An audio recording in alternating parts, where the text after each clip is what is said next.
night I was up till dumb late. I'm like, yo, the whole time, like, damn. I'm neglecting my own stream and shit. Fuck. I'm here though. I just woke up. I was like, I put my alarm for what I do? I put my alarm for. I put it for like 9:30. 9:30 came. I'm like, nah, ain't gonna happen.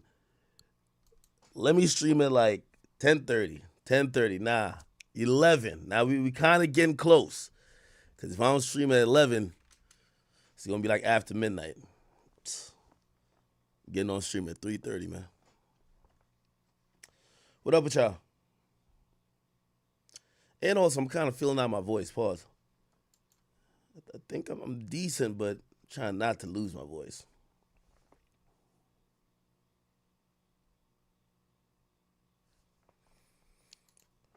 We on?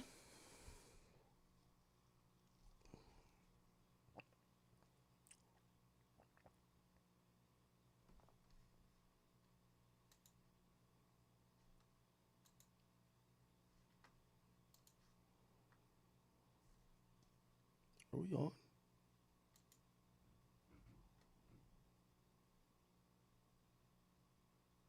We are on. What's good? What's good? I miss y'all. Wait, how many days did I not stream? Y'all can hear my voice a little bit? Damn, I shouldn't be drinking liquor. I just popped open a bottle of liquor. I gotta go get some tea.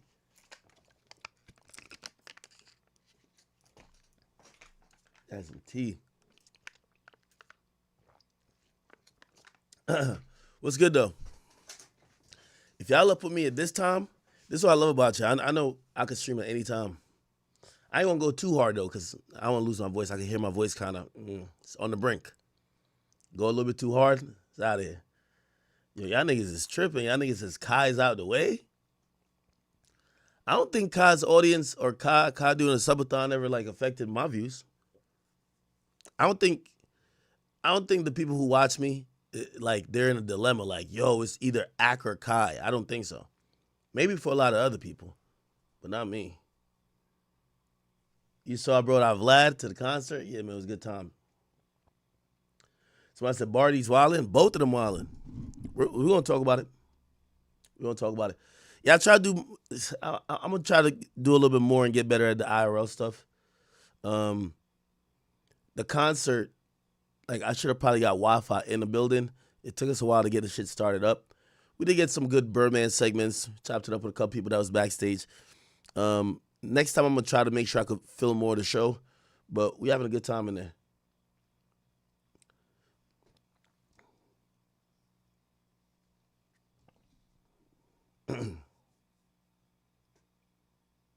Somebody said, why am I adult? Why I watch Kai? Yeah, I don't really know. I mean, I guess adults do watch Kai. Nicki on Barty's head. Jose said you've been playing steak. Be responsible, all right? I got to be honest when talking about Nicki and Cardi. Of course I will. Yo, the concert was lit, though. Concert was lit. As usual. They finally making me, they told me, so they finally making me my tour lanyard. So I don't got to, because I still, like for certain places, I still got to, like one of their like main tour people got to bring me there. But I sent in a picture and shit like that, so I should have my tour lanyard for whatever tour stop I just go to. I don't got to ask nobody for nothing. But, yo, shout out to YB's team. Yo, they showed me tremendous love.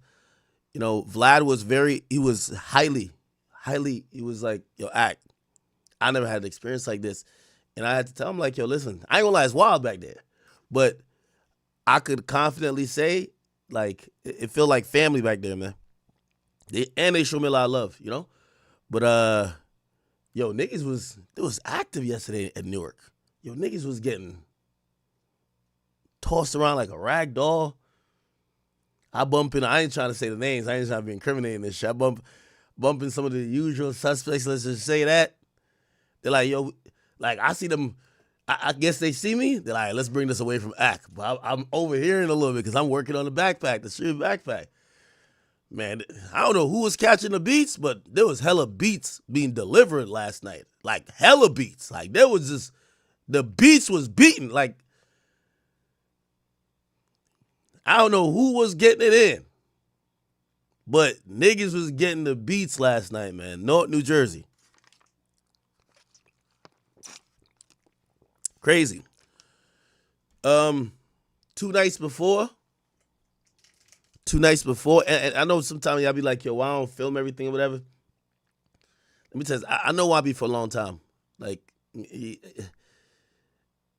his conversation is gonna be short with you when you the type of nigga to want to pull out a phone or let's take a picture. I don't even do that. I've been around him enough. You know what I mean? I've been to his house, like, you know. We chopped it up before the show. Played me some new music. He got some new music on the way. It's fire. Yo, I ain't gonna lie to you. Like, he has a lot of stamina too. Pause. He does the show. Does about like 2 hours. He shoots a video before the show and after the show. If he's not shooting a video after the show, he's recording music after the show. The show always goes on for him, man. So that work ethic is still there. Still there. I went out to dinner with, it was me, him, Birdman, his fam, a couple other close people. We went out to dinner after the Brooklyn show. That was dope. That was dope. Those are the moments that make you kind of lock in with an artist. You know, when you see them on stage, that's cool.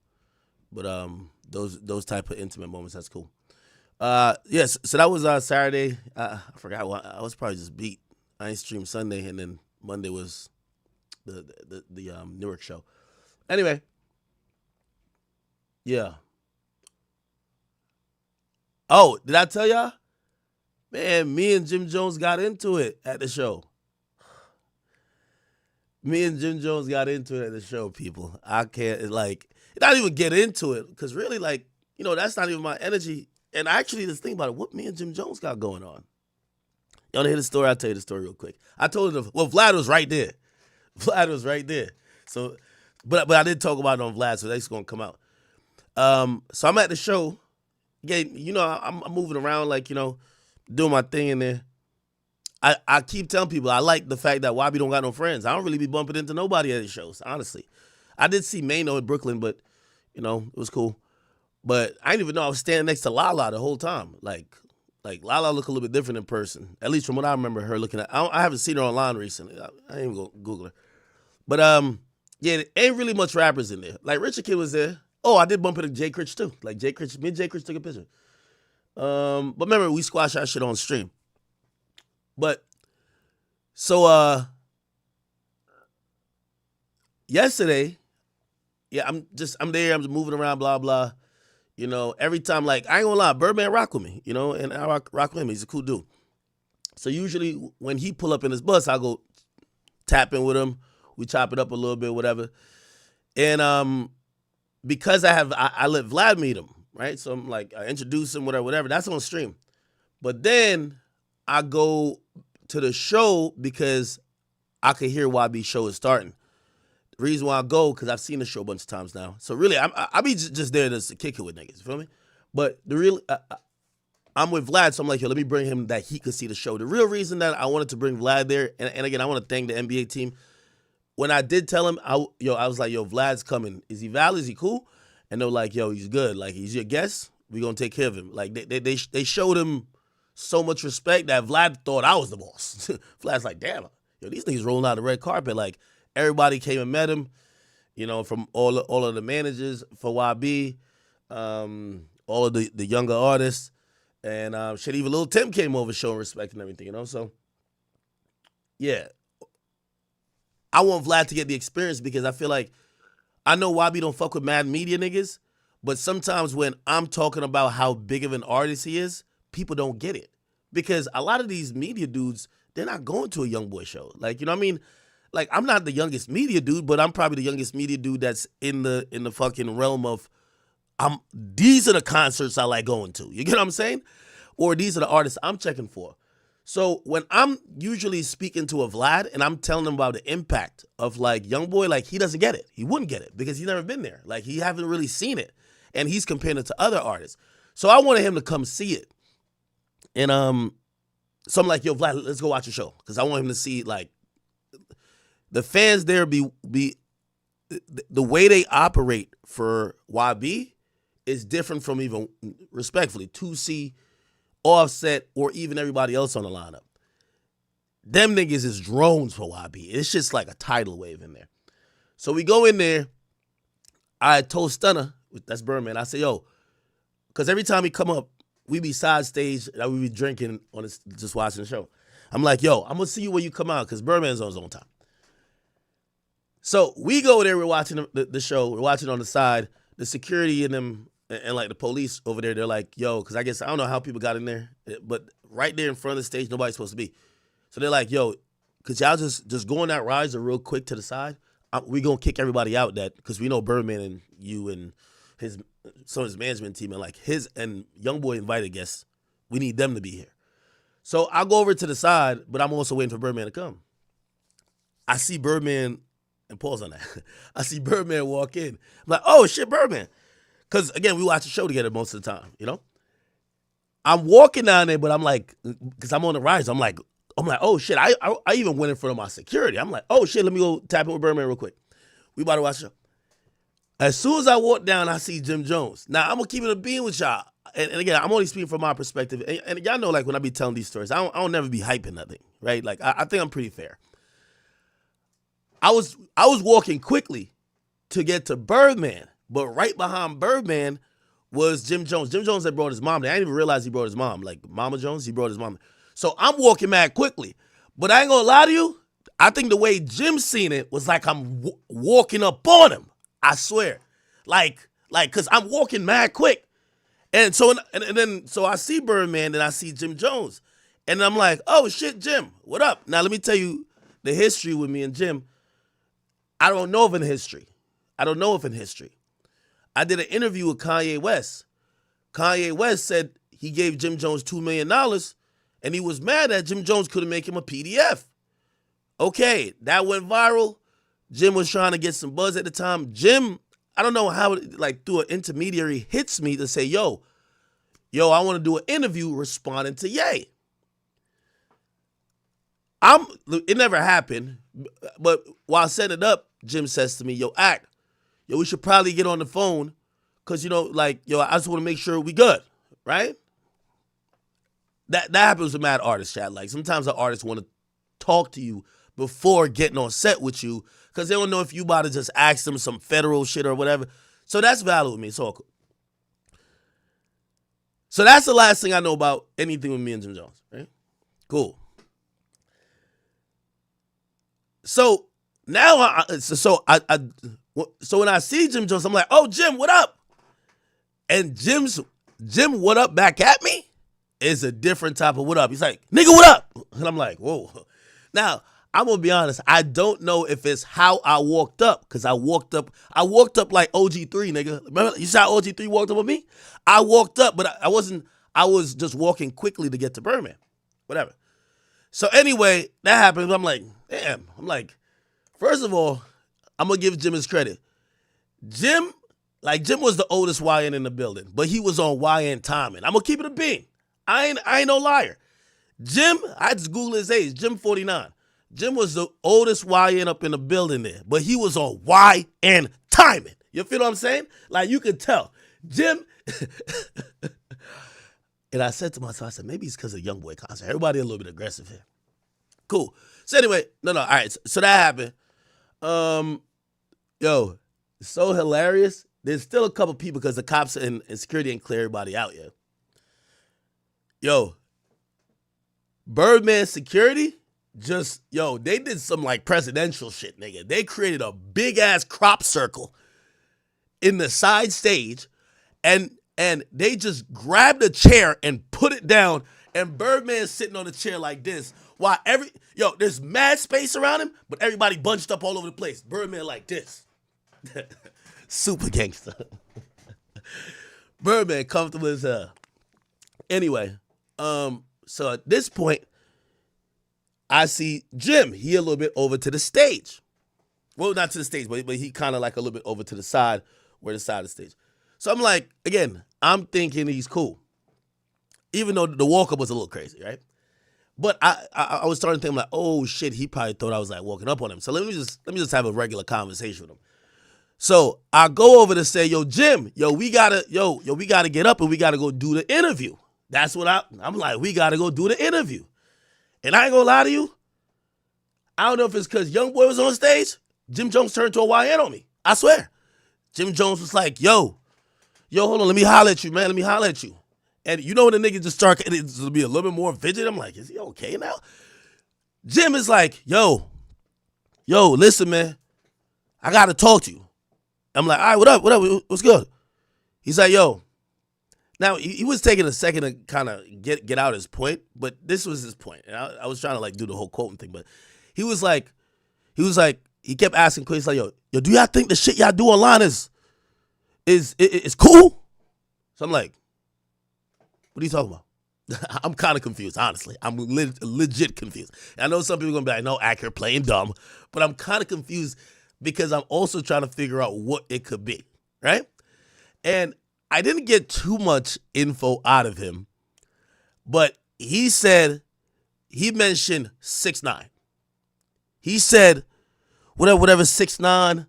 Then he's like, yo, y'all gotta know, it ain't safe when niggas is playing with me like that. And I'm thinking about, I'm like, what the fuck do I? So I kept trying to ask him, I said, what me and 6ix9ine gotta do with you? Or what I gotta do with if you and 6ix9ine got something? Now, granted, Chad, I keep telling you, rappers are the best at, if they can't find the person they don't like, someone else inherits. So it's like Dave Free seeing me, and Dave Free saying, yo, well, I'll never see Drake ever in life, so let me tell you why I'm mad at Drake. Okay, cool. I guess Jim Jones is like, he's mad at 6ix9ine? And I was thinking, I'm like, yo, is he mad at, like, how is he mad at 6ix9ine and coming at me? Y'all two were 9 Trey Bloods. I was never a 9 Trey Blood, and I don't want to be one. If y'all got a problem, and here's the thing, I was thinking about their issue a little bit more. When 6ix9ine was a 9 Trey Blood, Jim knew about it before everybody got locked up. He could have prevented this by trying to do whatever he had to do then. 6ix9ine gets locked up with some of the 9 Trey dudes, tells on the 9 Trey dudes, and then afterwards, 6ix9ine is still clowning because 6ix9ine like wearing that rat sleeve. You know what I mean? Like, he doesn't care. But anyway, that happened. I was trying to see, like, because usually me, I'm one of them people. I talk, like, I have that conversation. I know some of y'all, like, again, after that handshake and even like that energy, I could have just said, I'm gonna just leave him over there, nigga. I walked up. I thought we could have a conversation. He just wasn't trying to have a conversation. So he was just like, yo, man, I ain't trying to have no conversation. I ain't trying to have no conversation. He's like, listen, man, just enjoy the show. Just enjoy the show. Just enjoy the show. And I'm like, okay. Then he's like, yo, he said something like, yo, and if anybody got a problem with me, they can let me know. I'm like, all right. Anyway, Jim was on his YN energy, man. I'm hoping he was just in a, maybe an upset frame of mind for that time, but I don't know. Then everybody else tells me, they're like, I ain't gonna lie to you, that's exactly how Jim is. He's usually pretty angry. So, whatever. The only thing that I could really think about, obviously 6ix9ine's been saying whatever about Jim Jones, right? They're both in a gang, right? I'm a media nigga. If Jim Jones says something about 6ix9ine, I'm posting it. If 6ix9ine says something about Jim Jones, I'm posting that too. Like, that is what it is. I was thinking maybe it was this clip. Like, I was thinking it was this clip. I think we posted it. Let me see if I can find it. I think it was the clip where 6ix9ine did the podcast with Charleston White and Steiny, and he talked about Mel Matrix, right? Because, like, again, he wouldn't like tell me exactly what it is, but I felt like it was over some 9 Trey Blood shit. That's what I'm saying. Jim Jones is still moving around like a YN, bro. Let me see. I don't know. I think I did post it though. Y'all know what clip I'm talking about? Basically, like, 6ix9ine is like clowning. And he's like, yo, he was like, Mel Matrix got let out of jail and Jim Jones picked him up from a train station or something like that. Let me see if I'll probably find it on Twitter. I thought we posted it. But if not, that's the only thing I could think of where, because I watch all 6ix9ine interviews. That's the only thing I could think about recently with Jim Jones and 6ix9ine. But, I mean, I don't know, man. I don't really give a damn like that. 6ix9ine and Jim Jones. Here we go. We'll probably find a clip right here. Let's see. But I'm telling you, that nigga was heated. I didn't even know. I think this is it. 24 hours to respond. Time to show his bank account. One of the grandfathers of non-trade bloods just came home. Mel Murder. You seen it? Yeah, Jim Jones ran up on him all that, yeah. Where he ran up on him? Where did he run up on him? Where he was at? Harlem, wasn't he? Nope. At a train station. All New Yorkers, play this video back right here. Put it right here while I'm talking. A grandfather, a high-ranking blood member came home early because they gave him 11 years. He came home at 6. And the federal penitentiary explained that. But listen, put the video right here. Mel Murder came home. I got to think this is it, right? Because I'm thinking anything otherwise. I know somebody like in a chat that has more time to research is probably going to be like, Ack, you're plain stupid. I'm not plain stupid, my nigga. Like, I'm really trying to, like, I know 6ix9ine's been saying stuff about him. I don't give a damn about Jim Jones. I really, like, you know what I mean? In the grand scheme of things, I'm covering NBA YoungBoy. Like, there's no, the only time I cover Jim Jones was when he was clout chasing off Nas, right? But, and, when him and Cam go back and forth. Because I think that's unfortunate, but I think it's entertaining. Other than that, I'm not covering Jim Jones every day. And usually I don't have an opinion about Jim Jones. You know what I mean?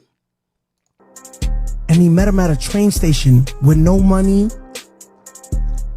no chain. So I got to think it's this. And I did talk to Wack about it. And Wack was like, yo, he mentioned me? I'm like, nah, he didn't mention you. But I know Wack has been saying a lot of stuff about Jim Jones. Like, yo, Jim Jones fucking cooperated or whatever. Or I think it's a wiretaps. But other than that, by the way, it's the first time I met Jim Jones, so I never met him before. Other than that, I can't remember anything. Well, he gave him a little ass chain. But this would kind of validate the reason, because these gang guys really take their gang politics shit serious. And this guy here is like the leader of like 9 Tjay, right? So like he was the head guy. So if these guys are in, well, I don't know if he's in anymore, but 6ix9ine clowning him, I could see how Jim would get upset. You feel me? Like 2 days later, he met him at a train station. He made him take the Metro North for all my New Yorkers. He put him, give me a train at outside Penn Station. He met him, he didn't even pick him up at the prison. He picked him up at a train. He made him take a train with that big garbage bag. When you real and you take your time, your homies pick you up. They make you take the train with your bag like this. Look. Once this interview come out, Mel Murder got 24 hours to respond. Time to show his bank account. I don't want to see cash that niggas give him, but like, yo, post it so he can look dumb. Show your bank account. Show the money you got in your bank for being a real nigga, not telling. I want to see your bank account. I want to see 24 hours within this interview come out, because everybody gonna send it to you. I want to see your bank account with some cash in it. Your reward. Don't show me cash like this, like that niggas gave you. Like, I give it back after the video's done. There's no reward. Anyway, so I gotta think it's this video, right? Because I don't think he's been talking about it recently, or it might just be overall that 6ix9ine told. Now, again, and I know I'm trying to battle the people who are gonna be in the comments like, Ack, you're playing dumb.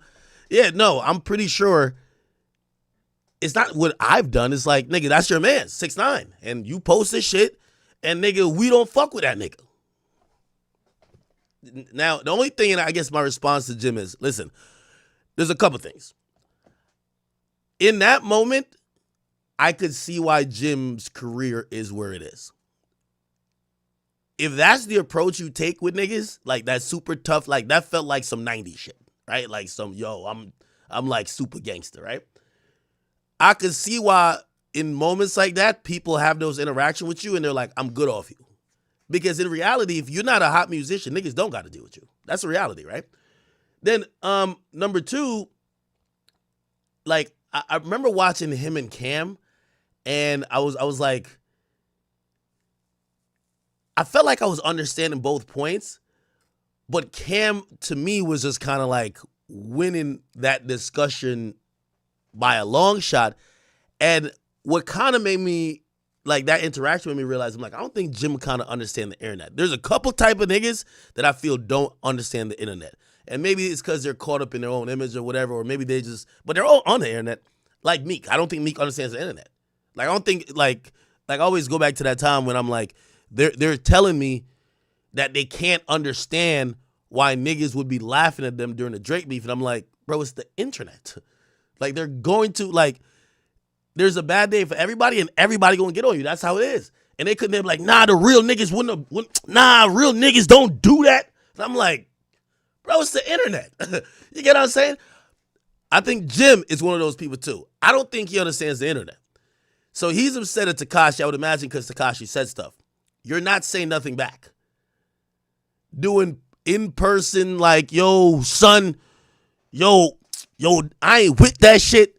That's cool, but the only way to defeat the internet, unless you're genuinely unbothered, is to respond to some of these things. That's how it goes.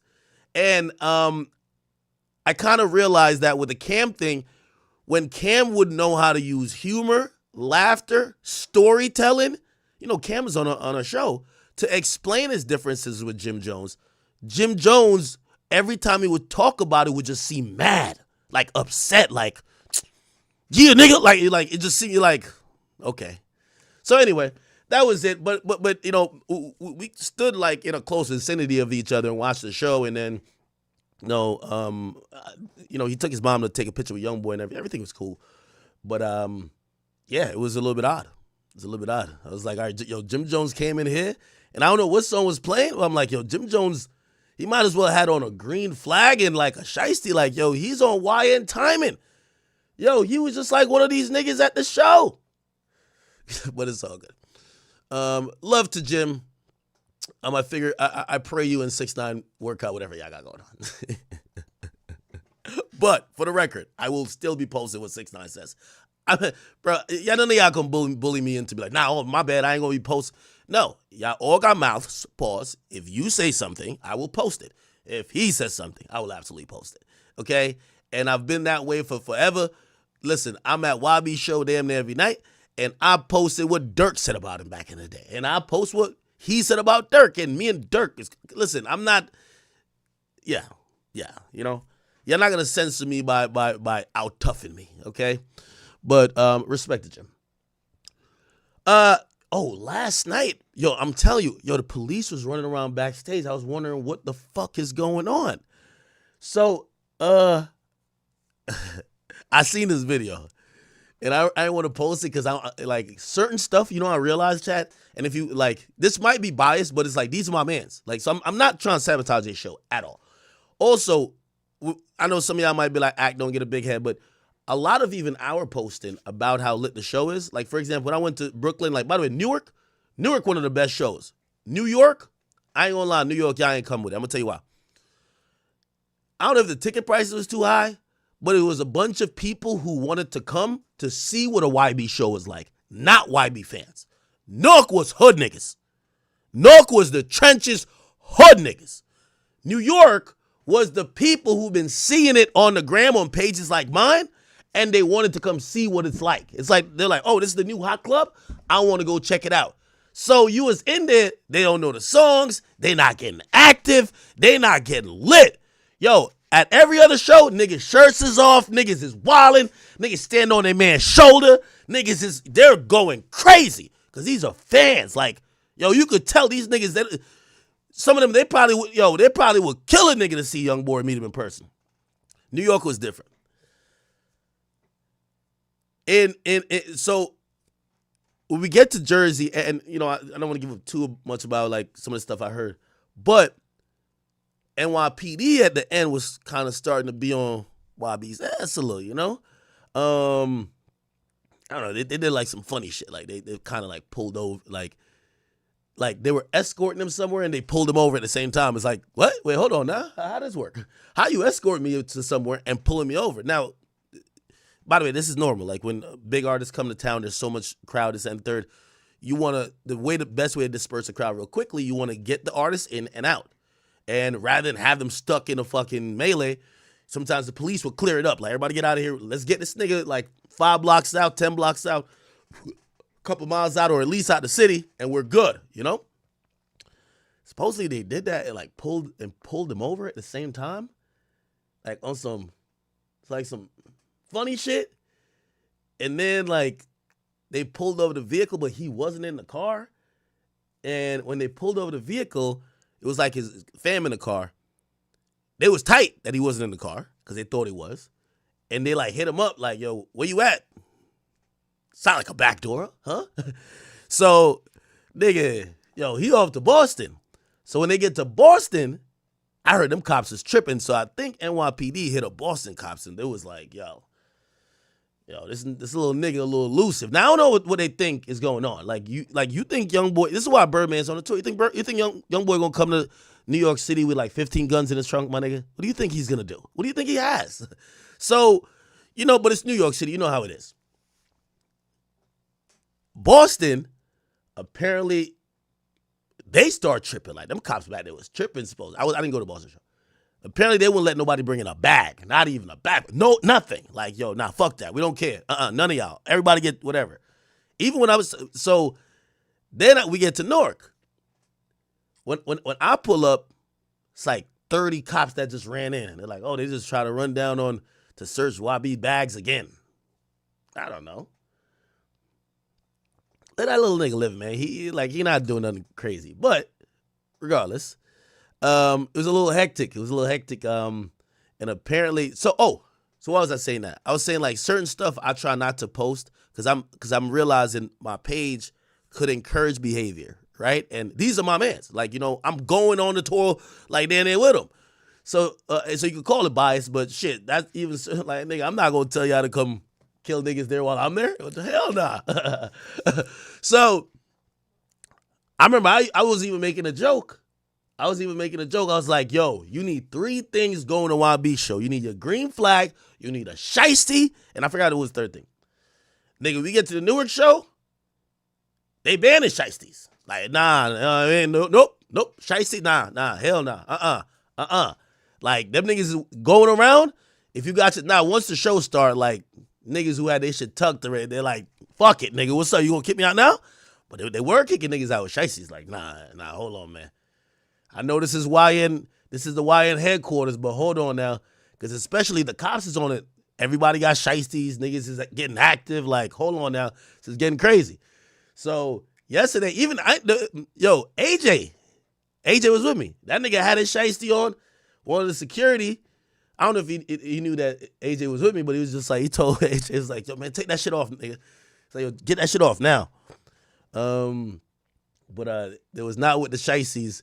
So I can see them kind of like, you know, they're trying to take a little bit of precaution given the energy and the temperature and the type of niggas pulling up. We not having a bunch of like, you know, white girls and transgenders pull up to this type of show. We having niggas who the music already get them excited. I told you, Jim Jones pulled up. I think Jim Jones might have did like 15 push-ups before he walked out. Like, niggas is coming there to get active. You feel me?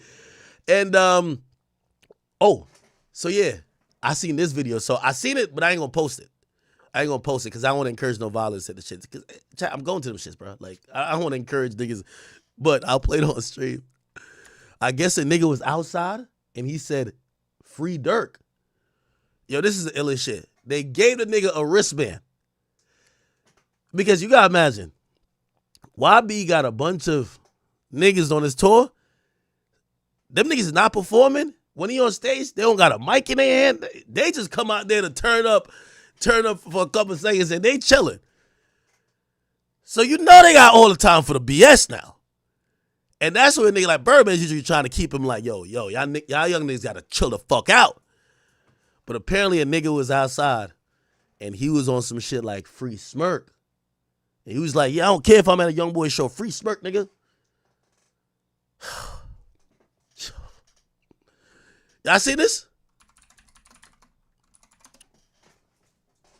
They gave the nigga a wristband. They did it to him outside, gave him a wristband, and supposedly broke him in the back and gave him the beats again. Shit was crazy. Hold on. Let me show you. There's like 2 videos low key. Free, bro, what I said? Free dirt.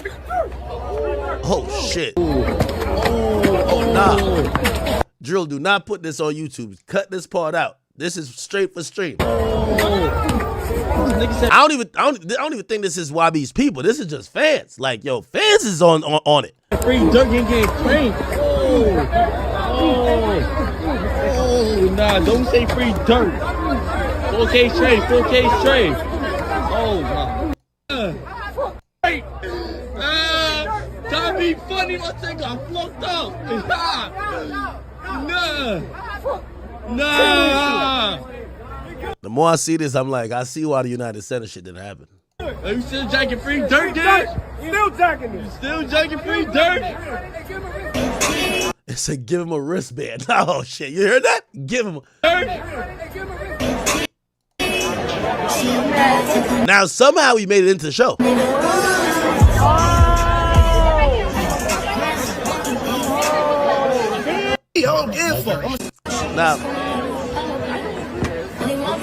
Now, I'm glad this man did not go to the hospital, but he did make a video showing that he might look like Tommy Hearns, but he stood on it. Pause.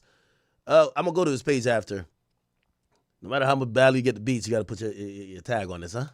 Free Smirk. You know me, I don't give a fuck. I'm going to say Free Smirk. I'm outside, the niggas start getting it on. I'm like, who them? They end up being young boys. I'm like, oh, why? You feel me? So we getting it on and shit like that. Feel me? I'm bobbing, I'm weaving, I'm bobbing. Niggas grabbing me, niggas took my shoe. Look, hand cut. Feel me? Show the back. Pickup location is back and all that, you feel me? Shit ripped, but it's still Free Smirk. You feel me? Then after that, niggas said come to the back. Niggas get. He said, then after that, nigga said, come to the back. It's diabolical, Chad. Then after that, niggas said, come to the back. Niggas gave me a wristband and everything. Yo, giving a nigga a wristband to get your ass whipped is crazy. And why the hell would you do that?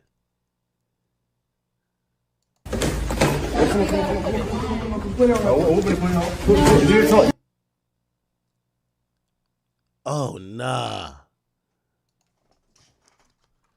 Mr. 145th, Mr. 145 THHHHH. This is him?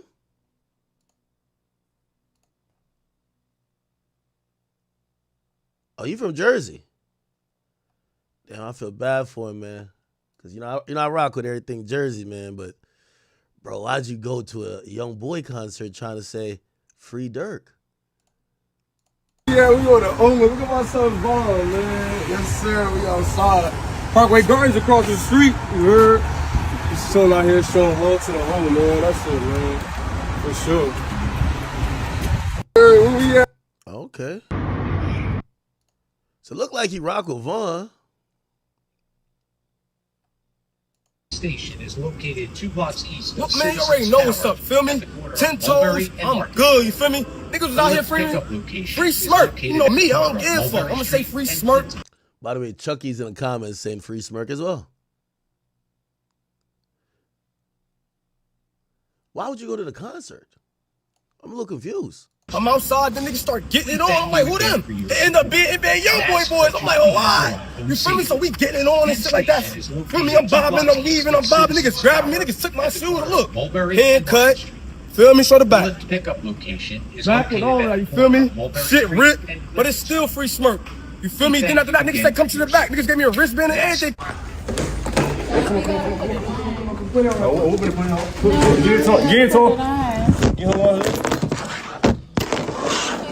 Man, we finna put it on him. Hold on. I'm gonna take it to my brother. You gotta see him. You gotta see him. Hey, if niggas gonna do this jump, then they I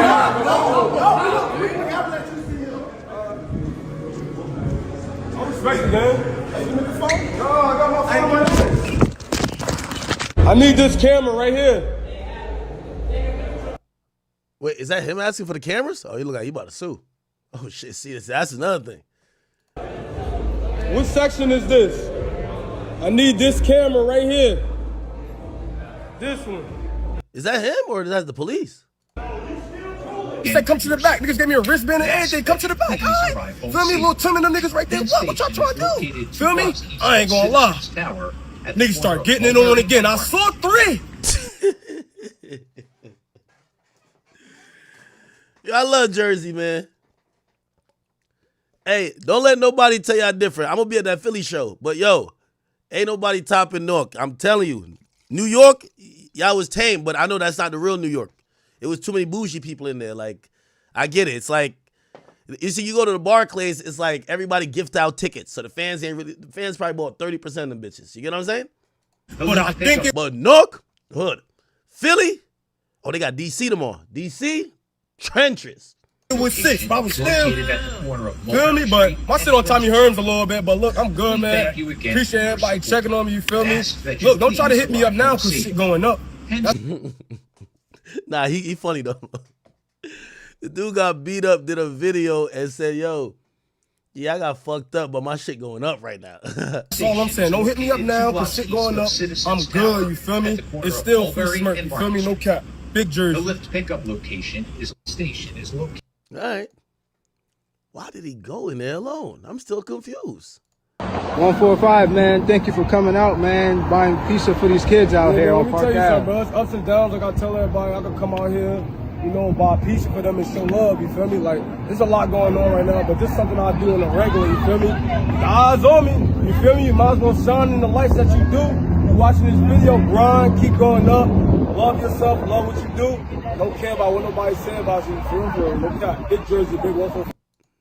I'm about to be on some real murder shit, hey. I'm telling you, man. Any nigga that ever looked at me wrong. Okay. All right, man. All right. Okay. Well, glad he's okay.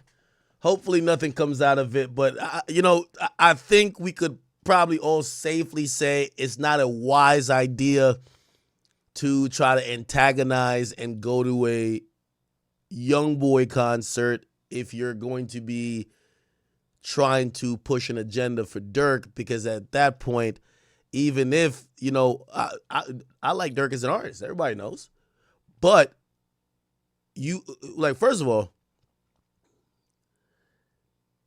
Dirk is arrested for the murder of Lil Tim's cousin. Lil Tim and his niggas is back there. Like, I was trying to explain to Vlad. He was like, I'm like, no. There's no job for Lil Tim on a tour. He's just out there. He run on stage when he want to. Him and Youngboy might vibe on stage. He might come out even during I Hate Youngboy. He's just back there with his niggas. Everybody's back there with their niggas. 3 back there with his everybody got a section of niggas. It's probably not a wise idea to not be cool or to try to antagonize these niggas at their own concert. Like, come on, man. Like, bro, just do it at your home. If you, nobody's going to do nothing to you there, right? Okay. All that happened. I met, I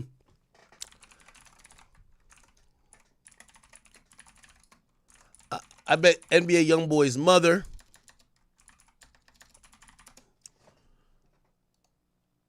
I met NBA Youngboy's mother.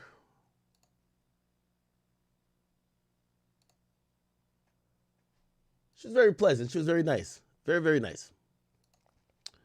Let me see what else. It's kind of the same old. Anyway, let's get to some shit, man. Let's get to some shit. And this is the reason why I kind of streamed, even though we're pretty much late in the night.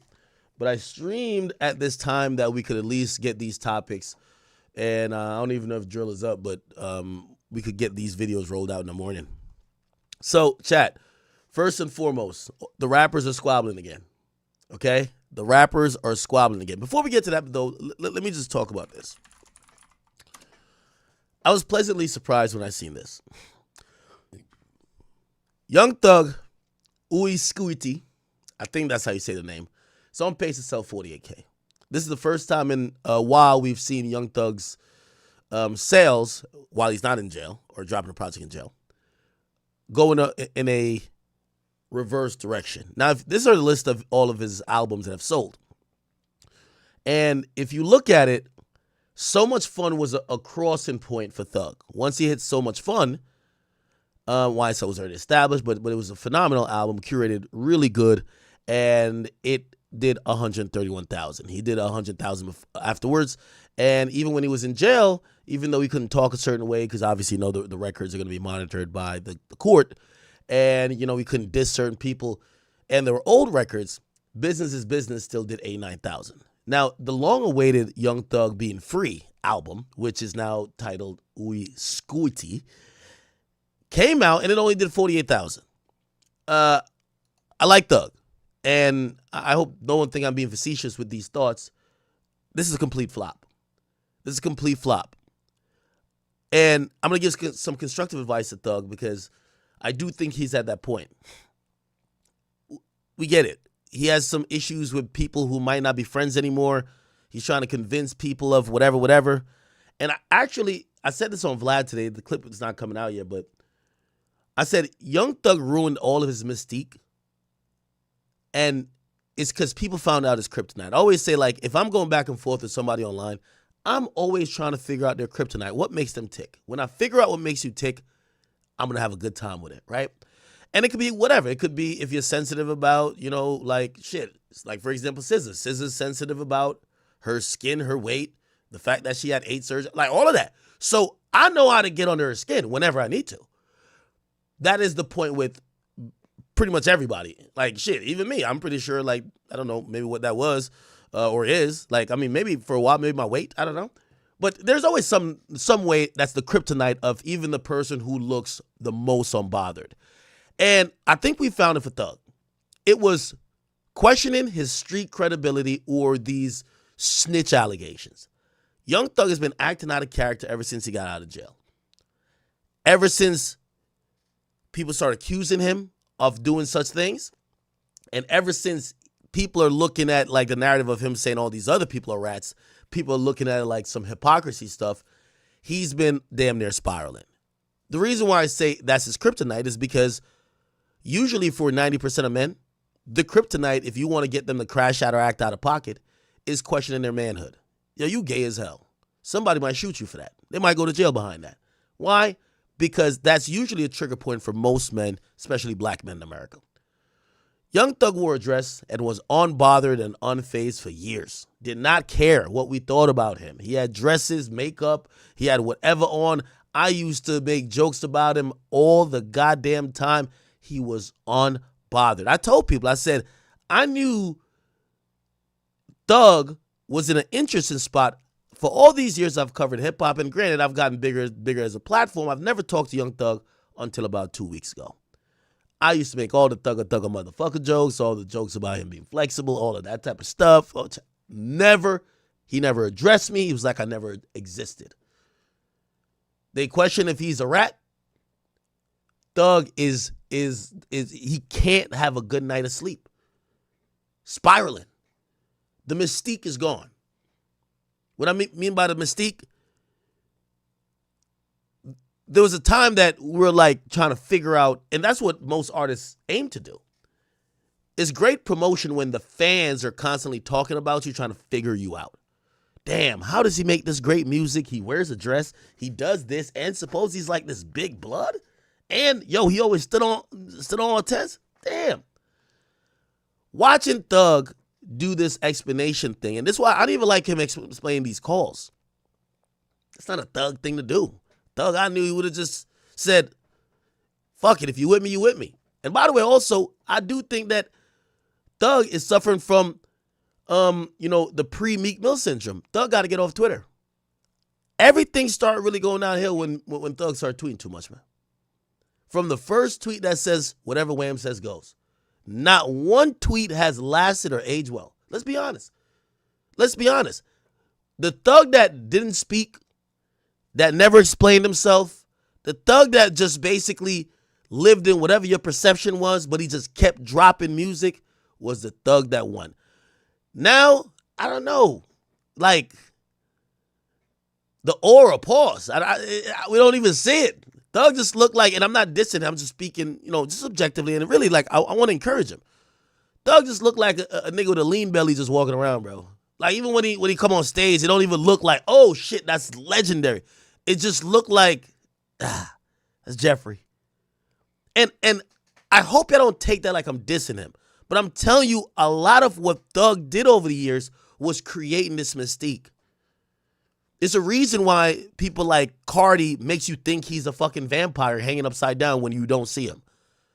Is he doing that? No. But that's the mystique. Damn, how is this motherfucker regularly? It's the reason why Uzi makes it seem like he might be devilish, he might be this, he might be that. But with Thug, I felt like we figured him out.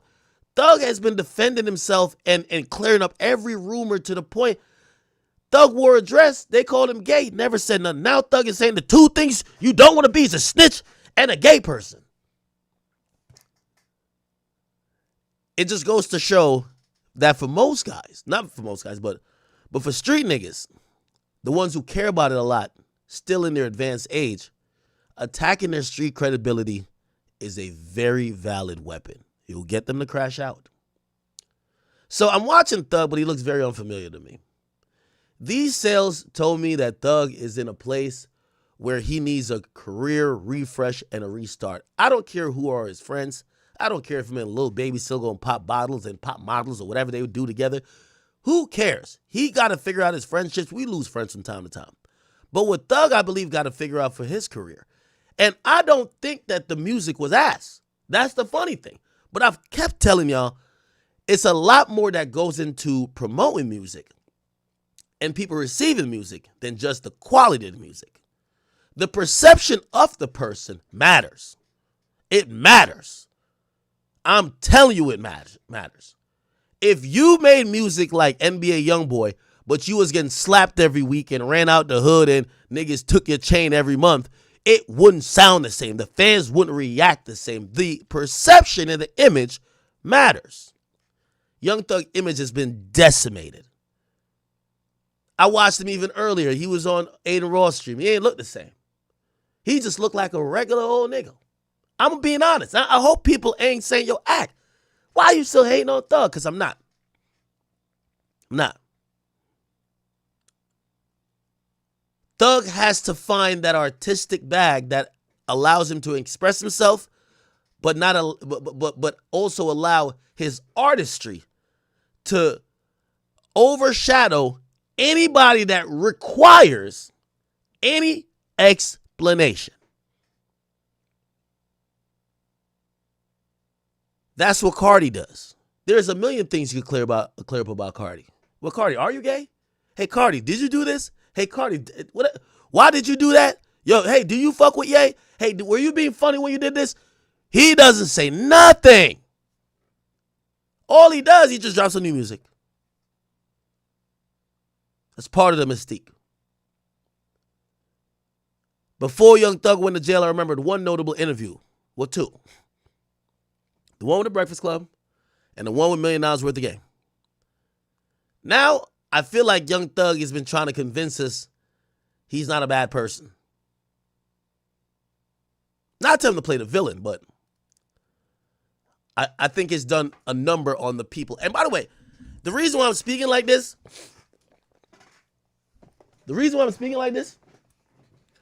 I'm one of the people who actually do believe that snitching is normalized. So if you did tell or did rat or whatever, you could still be successful. Now, I'm not here to stamp who did or who didn't, but according to certain people, they feel like Gunna did. Gunna's fine. Gunna's fine. So I'm in the belief that even if you're accused of these things, you could still be fine. So I thought Young Thug's sales was still going to be in like 110, 120,000. This to me was the proof that I'm wrong. That, because I told you, I said, listen, the fans are going to be a little whatever, But Atlanta niggas is rocking with him. They are rocking with him. Y'all see now they rocking with him, right? What it told me now, fans ain't that eager to click on a Young Thug album right now. I don't necessarily think it's because of the interrogation video, but I think in the last 2 to 3 weeks they're like, this is just not cool no more to be listening to Thug. And like what I'm mentioning is an intangible thing. It's intangible. Like there's no metric on it. It's just a feeling. It's like when people say, have you ever heard bump that new so-and-so in the whip? I think this go around, Thug didn't have that. Yo, put on that new Thug. Why? Because of how the perception has changed. Can he change it back? Can he change it back? I don't know. Sometimes people can't unsee shit. They can't unsee shit. They can't unsee shit. And also, this is why I give credit, and this is my first mention, so forgive me. I give credit to Drake a lot. Because in the moments, a lot of times what happens afterwards is only dictated by how you handle the moment. So whether it's the Pusha T moment, whether it's the Meek Mill moment, how did you handle the moment? And the moment, if you ask me, because if you look at the people who have survived, Rick Ross was accused of being a correction officer. And Rick Ross survived it and went on to do big numbers after it. How did he survive it? He didn't do too much explaining, didn't do no apologizing. He didn't say, yo, if some of y'all niggas don't want to be my friends no more, fuck them. He dropped music still popping the same shit. I've always said one of the best things about Rick Ross is his delusion. Because it could be sunny outside and you could tell him, it could be sunny outside and you in the middle of the Caribbean. And if he want to say, nigga, it is snowing like we in Antarctica, that's how he gonna act in this. Nothing you could tell him otherwise. Look at Ross. Look how he handled that. Look at Ross. Look how he handled that. In the moment of this windstorm for Thug, I don't believe he's been handling this well. And I think the sales was the true stamp and indictment of that. Right now, people aren't that tuned in to say, play Thug on the aux. That interview did numbers. But I hope he doesn't think that he could explain himself to a better place. What he needs to do is to consistently drop. He dropped now. If I'm him, I drop in 2 weeks. Honestly, I drop in 2 weeks. 3 songs. With the niggas you claim that don't fuck with me, that do fuck with me. Drop 3 songs. I drop again. I shoot some more videos. Also, I'm going to be honest with you. Like, respectfully, I'm not a nigga who talk about aesthetics, but Thug used to look a little eccentric. Thug kind of do look like a nigga who just got out of jail yesterday. Got to be honest. Like the wife beater with the lean gut. Come on now. You a rock star, bro. Come on. Thug, get back to being a larger-than-life artist that people got to wonder what you do, how you think, how you move. How do you come up with this shit? It ain't over. But I'm going to be honest with you. This was a severe flop. Thug, again, I hope if you listen to this, anybody around you listen to this, y'all can find some, okay, like, yo, he's not hating. Because I'm not. I actually thought it was going to do good. Glad I didn't put no money on it. I would have lost all my bread. Holy shit. Okay. All right. Let's get into the real, well, not yet. So,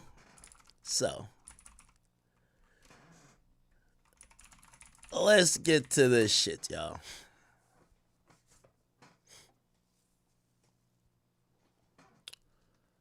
So what had happened was Lil Tjay, who we all know is in perpetual beef with Boogie. Many different reasons, some that are public and some you just, come on, if you know, you know. Lil Tjay, I've always said, and you guys should know, is Kai Cenat's favorite artist. Okay? Now, no, that's a Lil Tjay? No, Boogie is Kai Cenat's favorite artist. Now, if Lil Tjay and Boogie don't get along, and Kai Cenat likes Boogie, I think Kai's a very fair person. And just like me with Youngboy and like a Dirk, there's a way you could kind of play it where I don't have to be used to hate on the other guy. Right? And I think Kai does that. I don't think Kai be hating. But I won't say maybe Highbridge don't utilize maybe his platform to kind of, stick it to TJ, right? Anyway, what happened was, and this has really nothing to do with Kai in a sense, but one of Kai's friends, let me see. One of Kai's friends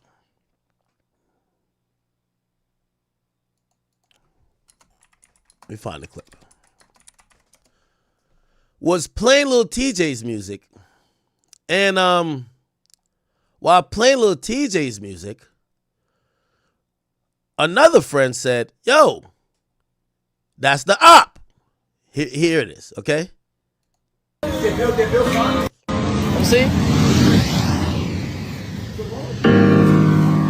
That's the op. So this guy, his name is like Tuta, okay? Or Tota, okay? He's singing some Lil Tjay. Now he's one of Kai's friends. Okay. I believe the guy filming is Ray, the Asian dude.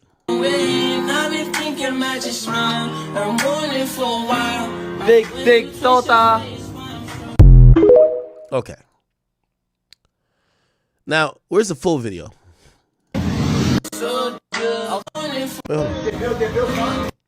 See? That's the op. So Ray says, these are all Kai's friends. Ray says that's the op. Okay? Now Lil Tjay responded. Because while one person's playing his music, another one is saying, by the way, again, Kai's not in the video, but these are Kai's friends, both of them. They call Lil Tjay an op. Now, you would, if you're following what I just said, Boogie is Kai's guy. Kai's real friends would be rocking with Boogie. Maybe that's why they were thinking TJ is an op. So he says, an op? He says, laugh my ass off. So when I see you and slap the fuck out of you, what are they going to say? Bullying a streamer again, right? I guess. I don't know what part of stop playing with me y'all don't understand. Niggas got real life problems and trauma due to circumstances you will never understand. You think it's cool to insert yourself in this shit for no reason? What makes me an op? Who you dick riding? How many of y'all over there feel like this? Do you know what we do to our ops? Bet. Fuck what the algorithms say. Ray, I can't wait to see you, gang. I'm going to treat you like my skin complexion just to show your little ass no discrimination. Can't wait to see you, buddy. And he says, love time, you made the bet. Now, I'm going to say this. I'm going to be very fair, and I know Kai's hugely popular. If anybody over there at AMP or AMP affiliates is considering Lil Tjay a op, you're dead wrong. You don't know him. You might like Boogie's music. I like Boogie's music.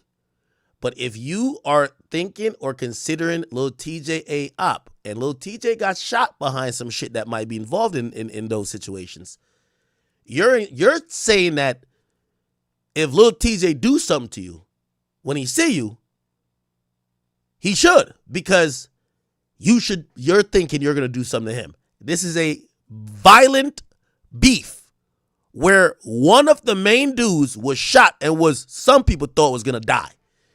If you're calling him your op, you are squarely saying, yo, it's on. And again, I hate to have to explain this part, but the Ray dude is Asian. Like, I don't know, he comes from some other country. You might not be understanding. So you got to give them a little pass sometimes, like maybe you don't get it. But I think we get it in hip-hop. If you like A Boogie's music and you consider Lil Tjay an op, that's a problem. And that's one thing I do want to be fair here with, because a lot of people like Kai, they're just only going to see anybody associated with Kai's angle. But I'm sorry. We just have to be sensible. Niggas got shot in this beef. If you're calling that nigga your op, it's like you're trying to insert yourself in the beef. Makes sense to me. Okay. Anyway. So that happens. And like in most situations in beefs, it usually doesn't stay with the guys underneath. It immediately escalates to the main guy. Now, Kai was not a part of this video. Yet, obviously, Lil Tjay believes the issue stemmed from Kai. So he made this video, or he was on live, and he said this to Kai. Y'all sucking real ops dick.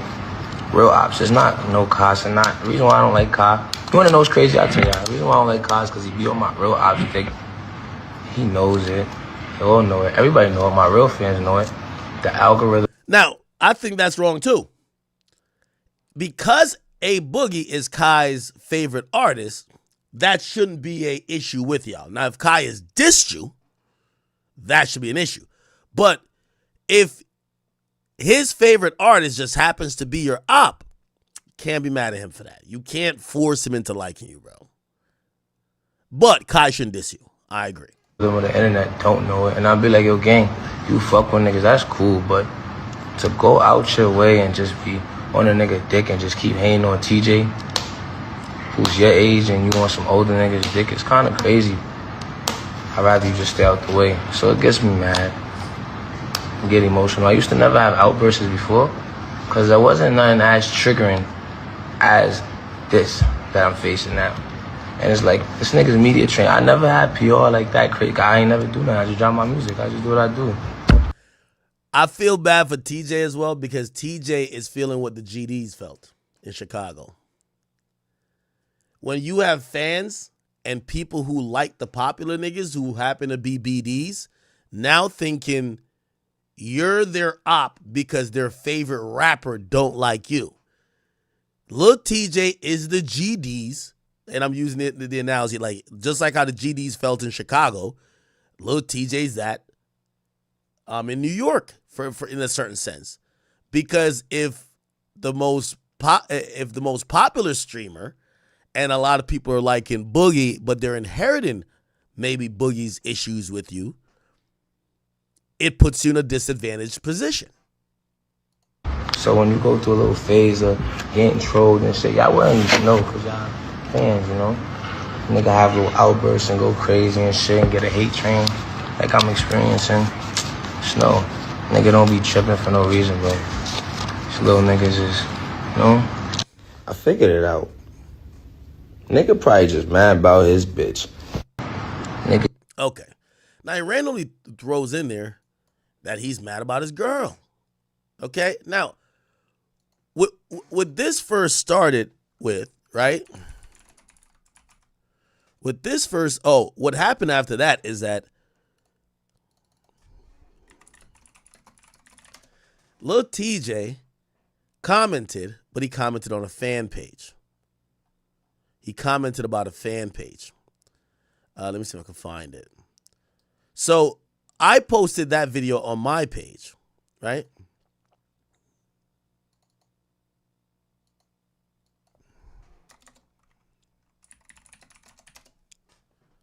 Let me see. No. I'll just go to.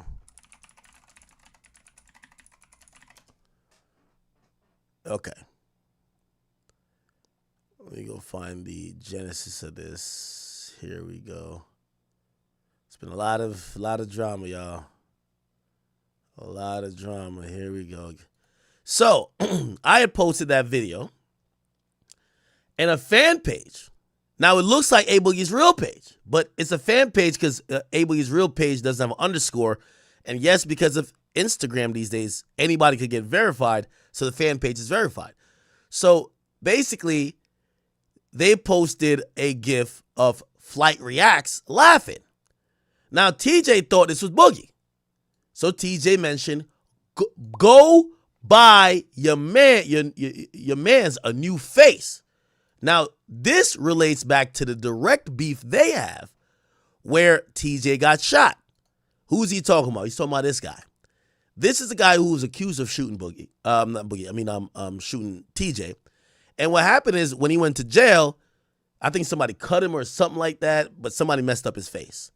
So you could tell from what a streamer said, something about an op, it's now turned into dudes saying damn near federal criminal shit about how their beef is, right?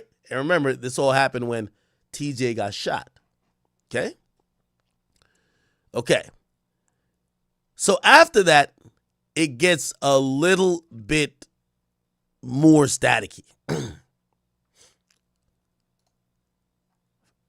Lil TJ starts to theorize well, first of all, we see a video of A Boogie gifting a Hybrids chain to Ray. Ray's the streamer who's cool with Kai. I'm not quipping if I tell a nigga shit, he gon' strive for it. Going crazy. I really need you back in my life, baby. When you left, you lost a part of me. Who put Chrome Heart on your sleeve? You know that's on me. You're supposed to be my favorite. I'm chasing something your. Okay. So you got the chain, which, you know, Ray might not know, but put it like this.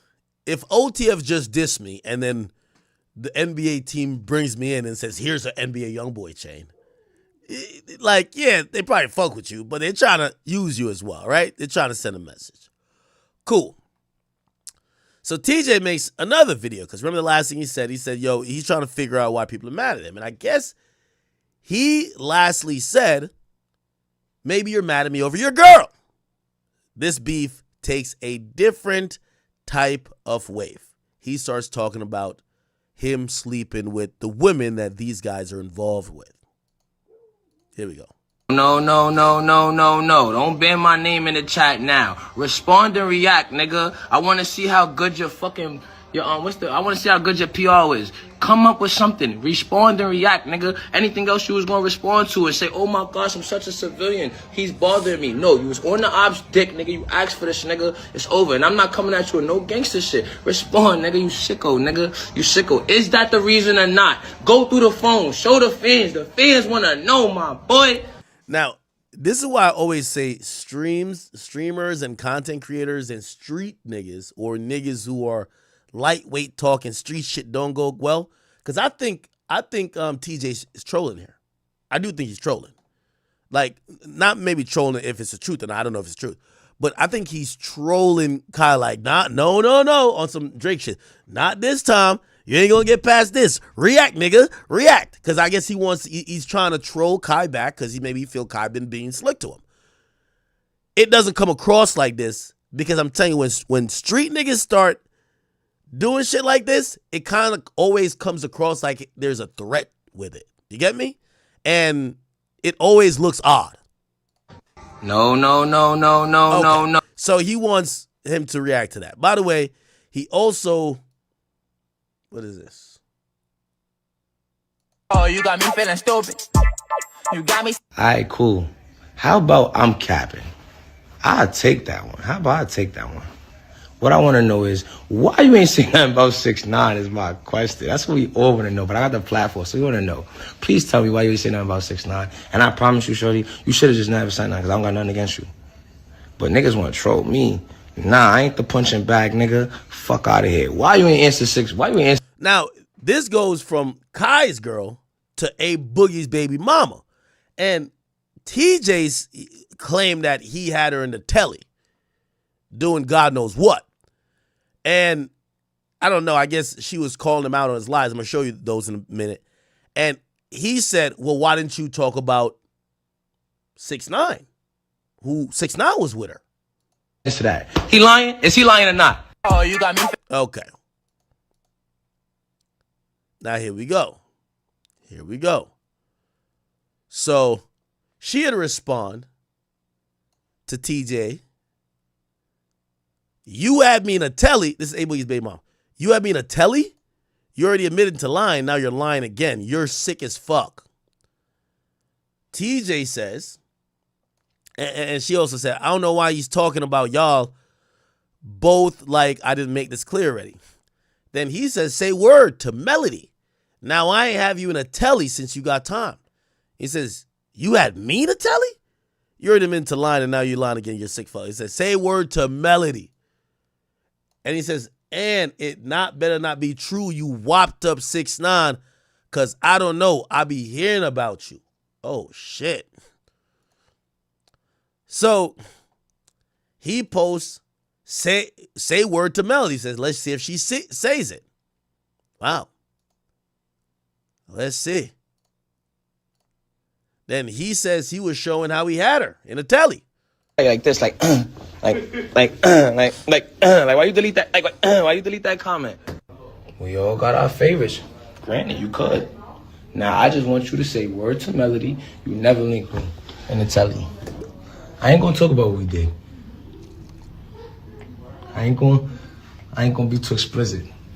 Say word to Melody. You link me in the telly. Why you lying?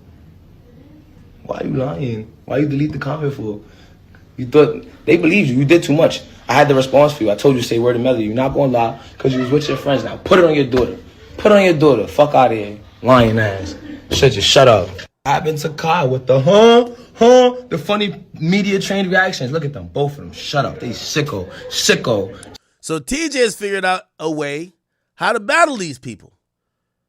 Just mention what he allegedly did or didn't do with their woman. Which, by the way, remember I told you about the whole, you got to figure out somebody's kryptonite? Hey, maybe, who knows? Sicko. I knew y'all had mad shit in common. Sicko. Y'all both shut up. What happened? Y'all had time. Y'all could talk. Niggas is at home right now having real conversations with they bit tight. Fuck out of here, nigga. Look, so you tell you like this, like, Okay. So after that, little TJ hits up 6ix9ine. And he says, you killed that or nah? 6ix9ine said, I did that. TJ says, you some funny rat nigga. Laughing my ass off. 6ix9ine says, not gonna lie, thank you. You some funny shut up nigga. And in some weird way, how they're even communicating, they both laugh at each other. So I don't know. Whatever. Okay. Then TJ comes back again. and her shit dumb fat. That's one of them shits that you hit it, you almost gotta just You can't let it jiggle too much, you gonna fuck up your rhythm. You gotta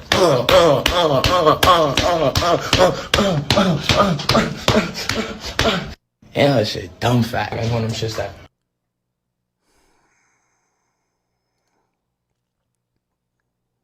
back out. Okay, here we go. Everything. Oh, I'm sorry. No, I'm sorry, Ella. You feel me? For disrespecting you, like, honestly. Oh, so I guess the Ella girl posts this.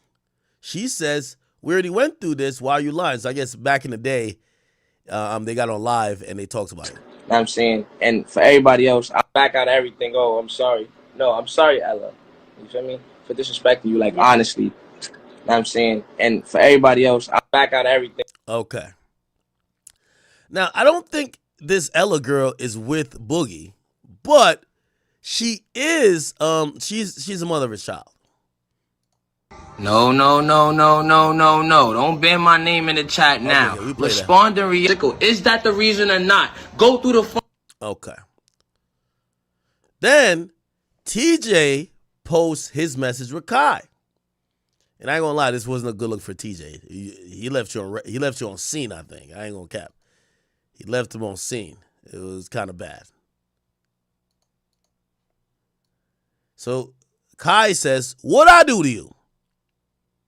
He says, "Bro, you chose your side of a beef you not in and did mad weird shit. My fans will tell you exactly what you did without having me to explain.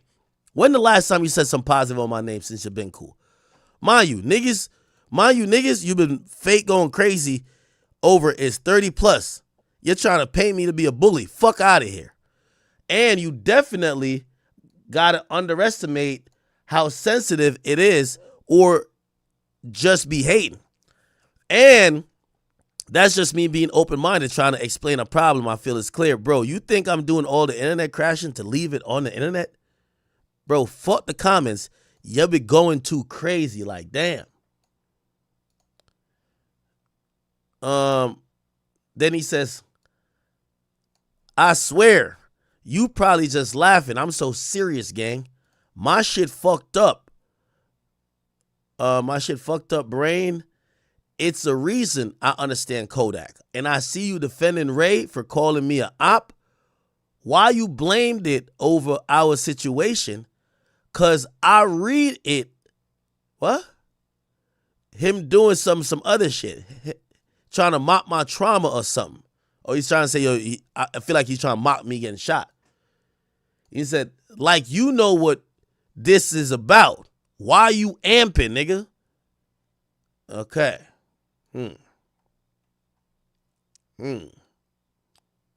I didn't see what Kai said. Did Kai respond?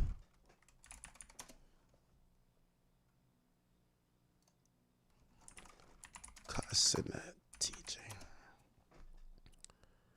I just want to play everybody's side. I got to play his response.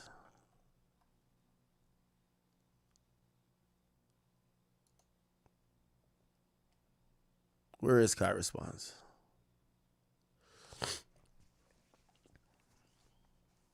I think Kai did respond. I ain't gonna lie. Just gotta figure out where.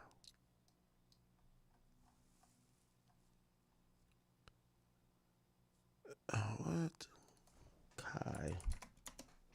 Kai's been on a mafia-thon. Can I find, if I don't find it soon, I'm gonna get off. I'm gonna get off of this.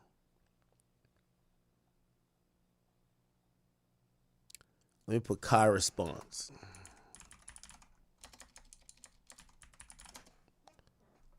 Oh, here it is. TJ threatens Ray after Ray told Thought and Lil TJ he was an op. So when I see y'all little niggas just slap the fuck out of y'all, what they gonna say? Do you know what we do to ops? Fuck what the algorithm say. I can't wait to see you, gang. Bro, come on, man. Really? Like what? Like really? Come on, bro. Ray probably just seen that. Wait, Lil TJ said about me. And Ray going off ignition. He going based off what he see. You got a Brazilian nigga and you got a Taiwanese nigga, bro. Come on, bro. Stop the violence, bro. Ain't nobody. Stop. Let's just stop, y'all. Don't threaten nobody, man. It's not right. This is not right, man.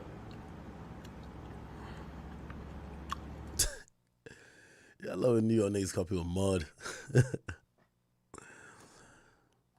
Okay, so his spin was, he's not calling you an op because I like a boogie that is your actual op. He's just calling you an op because he feels that you got into it with me before and he's thinking, well, you know, if you don't like my bro, Kai, you're an op. Okay. Okay. Anyway, hopefully cooler heads prevail. I think it will. Hopefully. Shut up, they sicko. Hopefully cooler heads prevail. But I understand. I think TJ. Let me tell you this: if you like A Boogie, which I do, you don't bring nothing with A Boogie and TJ. They're not gonna like each other. Yo, somebody shoot you, and A Boogie didn't shoot TJ, but the person being accused of doing it seems affiliated with a Boogie's camp. Yes, I don't like that guy for life. They're not going to like each other for life. Maybe one day they could YFN Lucci, Young Thug it out, but that's probably not going to happen because that only happened when the person that gets hurt ain't the main two dudes. This guy got bullet wounds. He probably got nerve damage and all that shit for life over that. I could see him never liking a Boogie. You have to understand it. As a fan or someone who's cool with either or, you should be educated enough to say, yo, I'm going to, even if Boogie's my man, and say I don't listen to TJ, I'm not going to say it on a stream where the world is watching, where now I can influence people. Yo, that's the op. But I get Kai. Kai is just saying these are two non-cultured niggas. They don't know what's going on. I know what's going on, but one guy's from Taiwan and the other guy's where from? Where's from? Barcelona? I don't know. So, I get that. Cool. All right. Let's get to the big one. Pause. So, Nicki Minaj and Cardi B is back in effect, people. Back in effect. It is happening. And while this is happening,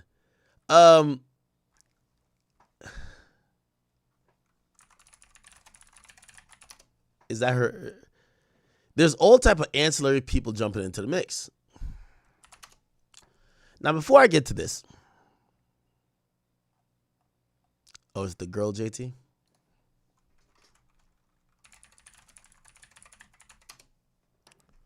Okay. Sorry, I spelled it wrong. Okay. Let me explain this female Royal Rumble that's happening. So Cardi B drops an album. She does like 200,000 first week. Pretty impressive. She's throwing shots at everybody. Bia, JT. There's some lightweight shots that we could probably assume it would be for Nicki because that's been her top op for forever. But it's not necessarily clear. What happens is that Nicki gets online and Nicki basically starts to sneak this. Nicki's a very numbers-obsessed woman. We have always known this. She retweets fans pretty much every day, reminding people, I'm number one, I'm number one, I'm number one, I'm number one, I'm number one. So that's been her thing. This week, when it comes to accolades and being number one in terms of females and female albums, it is Cardi. So Nicki did some really slick shit recently. Nicki just randomly announced her album to be like next March, right? So she had announced the date, and some people felt that was a little bit shady because she was trying to just fuck up the fact that this is Cardi's week. Cardi's getting all the praise and this and third. Nicki Minaj just came out and she dropped the date that she would be dropping her album, and people assumed you're trying to change the subject and the conversation off of Cardi B's moment. This is what she just tweeted, right? She tweeted this 9/23/2025. Okay? So she said she's dropping in March. When have you ever heard someone announce 5 months before that they're dropping their album, right? But it did, right? Actually, 6 months before, low-key. So anyway, that happens, and then Nicki starts being a little bit shady with liking certain posts and retweeting certain stuff, basically showing that even with Cardi's new sales, she didn't top her. She didn't become number one.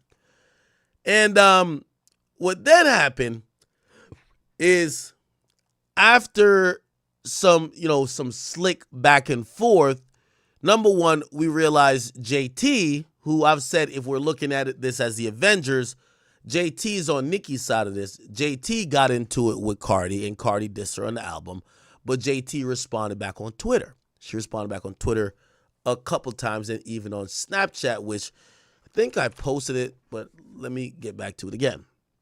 So this was JT talking about Cardi on the TL right here. Yeah, I'm busy, but I gotta say one thing. This rat ass bitch, right? This bitch supposed to be a motherfucking. Now, let me put a little context to this. On the album that Cardi just dropped, she accused JT of having a boyfriend who's basically gay. So basically, actually, wait, did that happen? Wait, let me see. Let me be accurate. Cardi disses JT album. What did she say? Okay, here we go. So, yeah, it's on a song called Magnet. Magnet, Cardi lyrics. This was a diss to JT.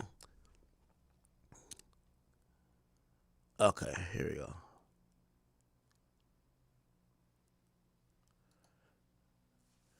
He said, if a bitch won't smoke with me, then we can link whenever. Until then, I'm just in my bed, just rub my feet together. Slow face ass bitch. Whose spot you taking? My spot forever, ho. I'm like a Dalmatian. Who them Vanity Chanel's for? Not me, no way. Y'all bitches post some shit up all y'all want, but not see. Gotta do the jumbo, might do the maxi. I like classic bag, I gotta keep it classy. A, B, C, D, E, F, G. These bitches can't fuck with me. Pussy tastes like honeycomb, talking on the money phone. Shout out to my hoes that wear the pants like Kamala. Got my baby daddy acting like my baby mama, huh? And then this is, I think, is at the JT situation. Now let's talk about this hating ass bitch, ungrateful ass bitch. I don't care. Met somebody and gotta say it ass bitch. Fake ass friend, a clown ass bitch on the net. Kick your friend while she down ass bitch. Your loyalty depends on who you around ass bitch. Backdoor hoe, hating on the low ass bitch. You a shady ass bitch. You been trash since birth.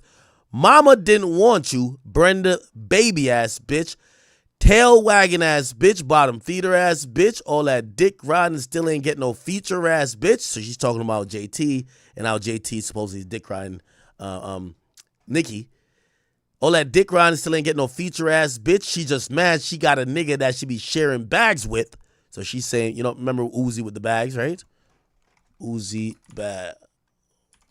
I think it was Coachella. I can't remember what it was. Yeah. Yeah. Right here.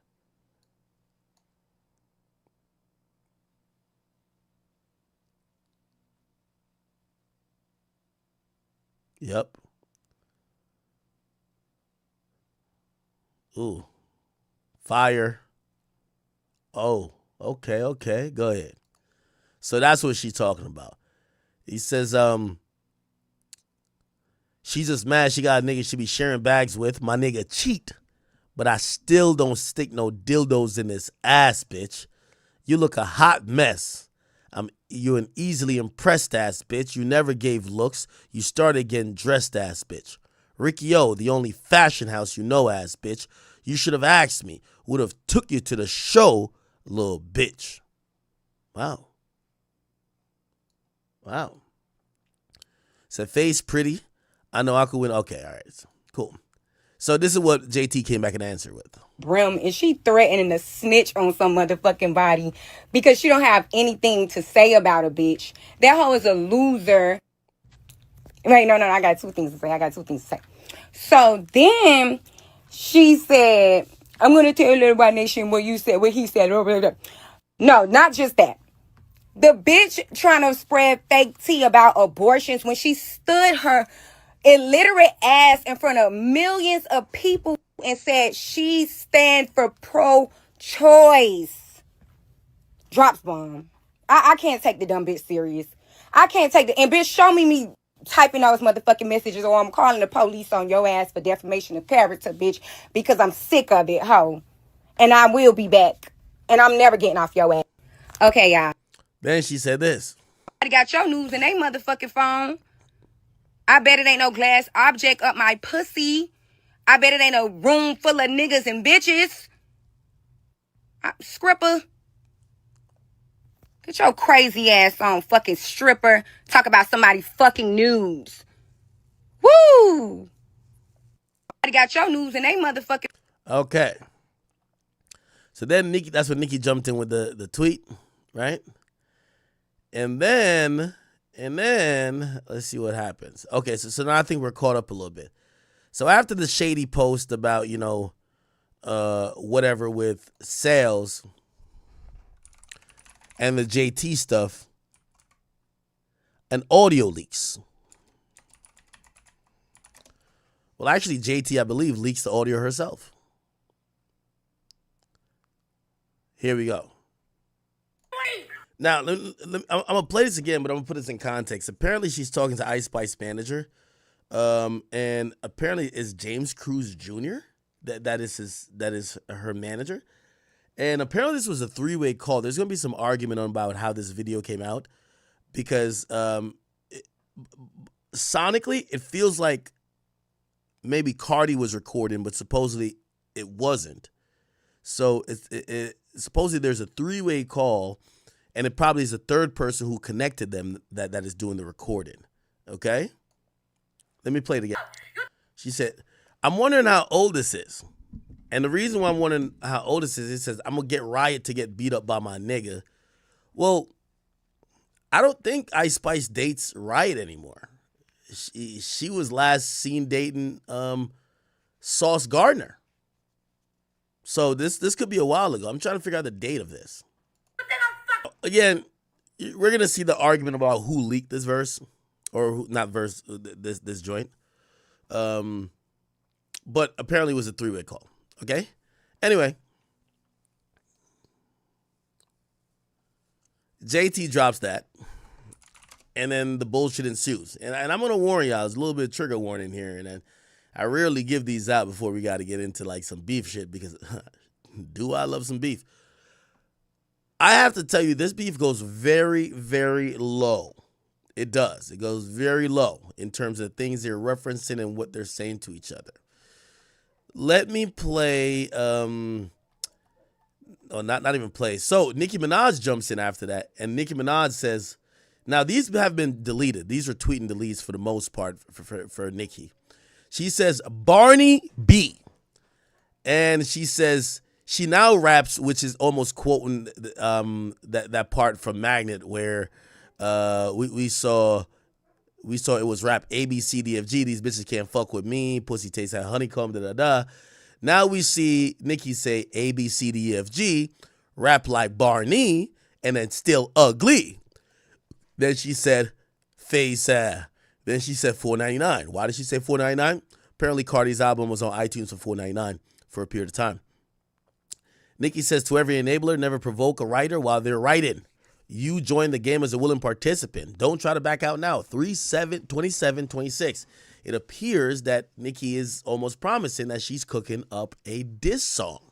So it looked like Nicki might be actually trying to engage Cardi, which might not be a bad idea. If you think you rap that much better than her, she's, obviously a lot of them sales were like, either bundles or whatever, but who cares? Her numbers is coming in at 200.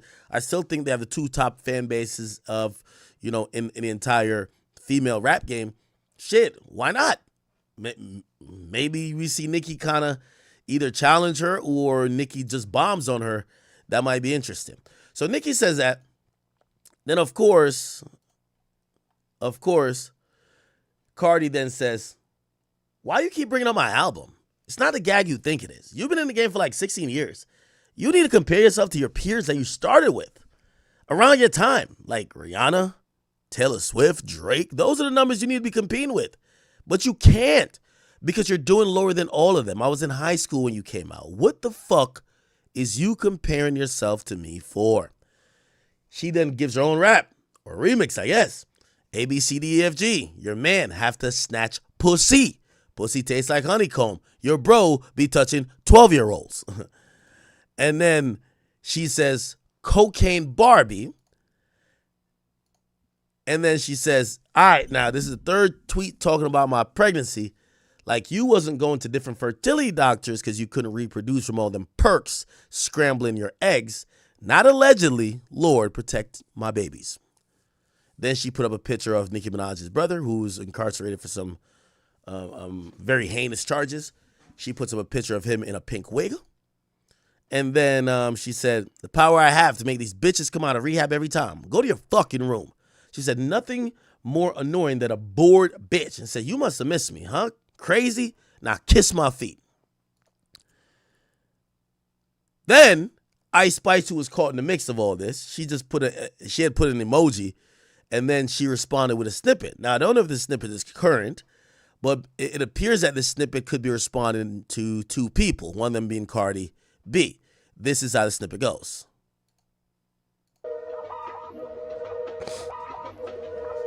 Stop playing with them, Riot. Double park the Escalade, I'm popping out, can't see my lease. She might talk shit on the gram, but she won't talk it to my face. Chauffeur, I got a driver, I don't gotta touch the brakes. Poser, she hear my song and copy everything I say. Like what the fuck, these bitches dirt. Just be yourself, this shit could work. Pretty privilege, that's a perk. I can't help it, I'm a flirt. Fine shit, that's a fact. From the front, you see the back. PR said no clapping back. Okay, let's hear again. Stop playing with them, Riot. Double park the Escalade, I'm popping out, can't see my lease. She might talk shit on the gram, but she won't talk it to my face. Chauffeur, I got a driver, I don't gotta touch the brakes. Poser, she hear my song and copy everything I say. Like what the fuck, these bitches dirt. Just be yourself, this shit could work. Pretty privilege, that's a perk. I can't help it, I'm a flirt. Fine shit, that's a fact. From the front, you see the back. PR said no clapping back. Okay, so this is a new flow by Ice Spice. Seemingly might be addressing Cardi, but I don't know if it's addressing Cardi. What I do know it's addressing, and this is getting a little bit into the weeds here. There's somebody called Stunner Sandy, and you know she's next up because Drake flew her out. I ain't gonna hold you, bro. Drake had her ass in Paris. So, you know, Drake the best A&R. I just don't know if he's signing these chicks. But this chick, some people claim is like the new Ice Spice. Like she kind of got Ice Spice old flow. She's a pretty girl from New York. She still rap like the chick that go to the bodega type shit. Got the body. I think that she got her body done, but she looks like this. She looks good. And essentially, you know, people been saying not only is she coming to take Ice spot, she been supposedly dissing Ice recently, okay? This is her new song kind of mentioning. By the way, everybody's been comparing this girl to Ice Spice, literally saying she's damn near a carbon copy because of how similar the rapping is. She dropped this recently, kind of sneak dissing what some people think is sneak dissing Ice Spice. I'm coming up and you bitter, better than Thriller. Bitch, I'm a dawn like tequila. Laughing at hoes made me slimmer. I'm cooking up, let it simmer. Yeah, all that shit you doing not enough. Flavor went bland, you been running out of luck. Down fully pouring up. Yeah, big stomach came to run it up. Challenge, I'm coming up and you bitter. Okay, so it's pretty much like, you know, she's kind of rapping like I'm coming up, I'm coming for your spot type shit. Better than Thriller, bitch, I'm a dawn like tequila. Laughing at hoes made me slimmer. I'm cooking up, let it simmer. Okay. Now, chat, there's so much petty shit that goes into this. I know you might be like, well, why was Cardi B cussing out Ice Spice? Well, Ice Spice dropped a song. This is what's been theorized. I'm typing in all type of weird stuff. Okay.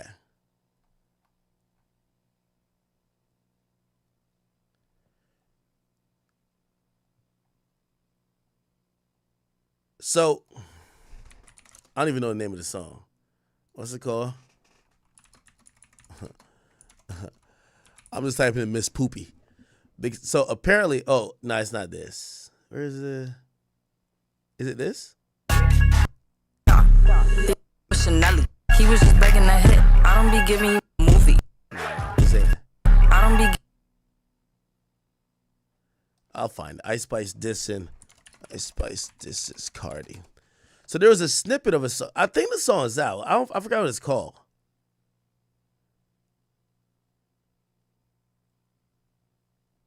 There was a song, she said something like she's shaped like an ant. Do y'all know the name of the song? Y'all know the name of the song? I think it starts out, it's called like Ice Spice, BB's on. Oh, it's called BB Belt. Okay. So people thought it was this song. Let's play it. What's it called? It's called BB Belt.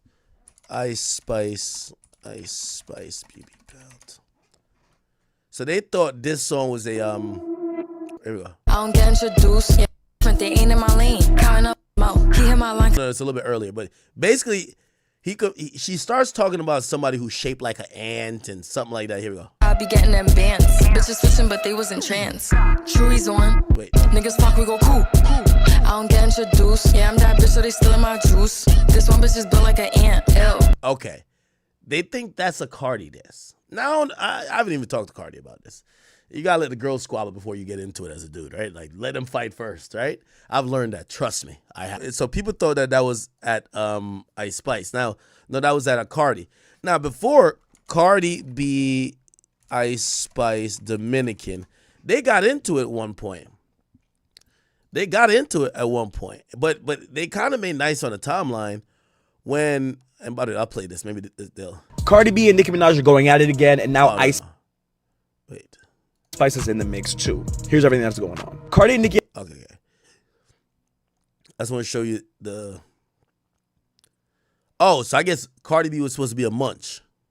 You met me, I never met you. Drink my bathwater, I'm special. If you tell somebody we fuck, but I ain't nothing, nigga, you capping. Niggas a munch, get it for breakfast. Bitches scums, bitches desperate. Bitch me dirty, go get. This never ended up being on the song.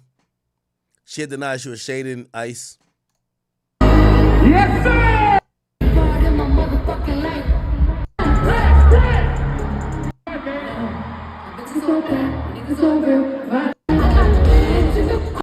Okay. She basically said during that. Then people speculate that Cardi B's Enough was about her, about Ice Spice. And they seem to be on good terms. And I remember there was a Twitter thing where they were talking about, like Dominican shit. And they were clarifying about whatever. It was like a Dominican beef. Cardi B, Ice Spice, Dominican tweet. Let me see. Yeah. Cardi B and Ice Spice Dominican heritage brings them together amid former Twitter beef with Raymonte. Yeah. Cardi B responded to Raymonte video.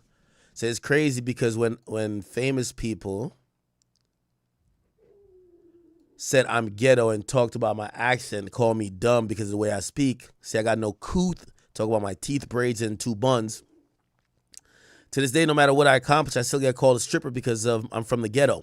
People misinterpret me because I'm apparently loud and ghetto till this day, calling me hood rat. When I sat down with Bernie Sanders and Joe Biden, they called me a ghetto stripper. Why is that? Y'all got to use comparison because of the, right? More because it was like, y'all know I don't like to drag things out, but the videos y'all keep saying I'm ghetto and da-da-da-da-da-da-da, and it throws me off because none of my videos am I walking up to people selling them empty their purse, give me everything you got. It's like everyone can be ghetto and black. Okay, anyway.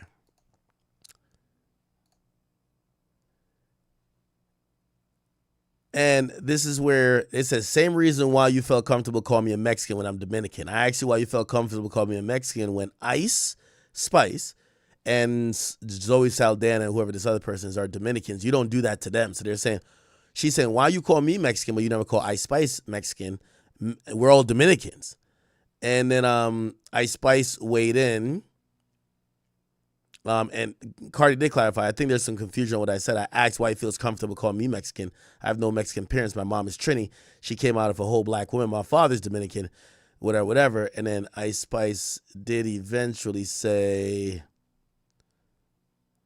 maybe she deleted, but she basically was just like, I fuck with you. Yeah, it's deleted. It's deleted.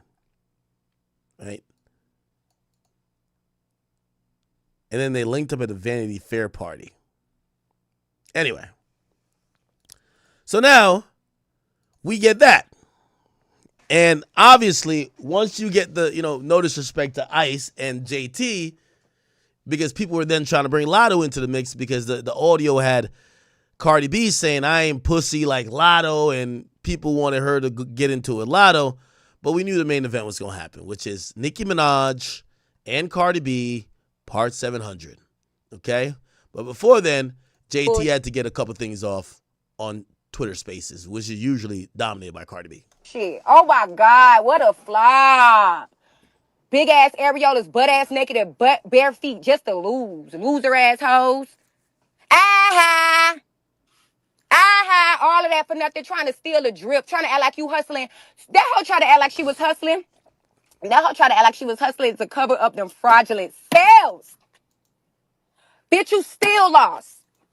You did all of that for nothing. Them fake ass fans, bitch. Nobody was dressed up as you. Nobody came with your shirt on. Bitch, you was like next, next, next, next, next. You don't even know them people name. You ain't even give them people no hug. Begging ass bitch. Begging ass hoe. Begging ass bitch. A begging ass Cardi B. I'm talking about begging ass Cardi B and no job having ass motherfucking Hennessy, bitch. 2 sisters who can't fuck with me at all. 2 bitches who ain't seeing me in nothing. Neither one of you hoes, even on y'all twin days, y'all bitches ain't seeing me. Fuck wrong with y'all raggedy, ran through ass hoes. Talk about, you know. Bitch, I don't even know you. Bitch, I just bullshit. Oh my God, what a flop. Now, I didn't stop there, chat. I know this is a lot. This is why this had to get on stream, because by the time if I waited like a day or two later, it's going to be more shit, you know? JT. Now, Cardi B got a sister named Hennessy. And I'll tell you what she said in a little bit. But, oh, shit.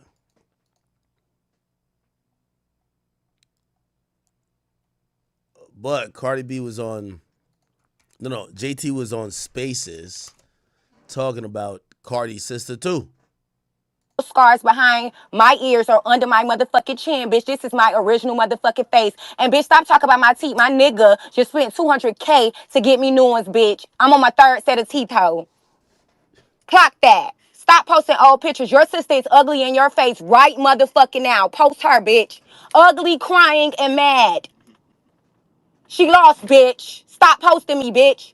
Return to sender. Don't get your fat face ass on here no more. Think you for to eat nobody up, chalupa. Bitch. Raggedy ass hoe. Don't ever get your ass on this motherfucking internet and think you gonna check me, bitch. Stop posting me, bitch. You groupie ass. And what job do you have, hoe? You don't even have a job, bitch. You gotta wait till your birthday for cards and shit from your sister, bitch. Go get a job, you jobless ass hoe. Is this a part of your work, bitch?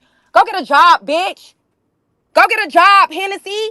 Hennessy, no job. The only bitch named Hennessy with no Hennessy collab. Go get a Hennessy collab, you drunk ass bitch. Talk about Brenda's baby. You a fucking drunk baby. Y'all 2 drunk ass hoes. Hennessy, stop posting my motherfucking face, hoe. Been getting your ass whooped your whole motherfucking life, bitch. Don't get bold. And stop posting my cake that my friends bought you.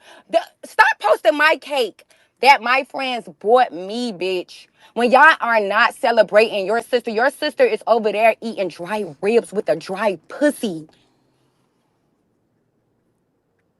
Go celebrate, bitch. Where's the balloons? Ugly ass album cover. Bitch on that album cover looking like a fucking fool. That whole album cover so motherfucking ugly. She thought she was finna sit and give City Cinderella. No, ma'am. No, ma'am, ugly. No, ma'am, ugly. Get up off that floor. Looking crazy, bitch. Hennessy. Drunk ass hoe. Stop posting my face. Go check the Instagram. Okay. So this is Cardi's sister. What the hell?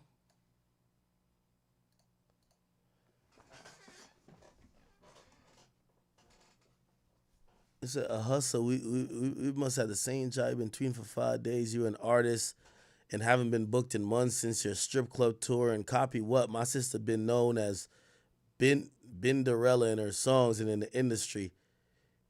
Here you come talking about the city Cinderella. Be for real. What? Okay. All right. Anyway, let's get on to Nicki Minaj, man. Let's get on to Nicki, bro.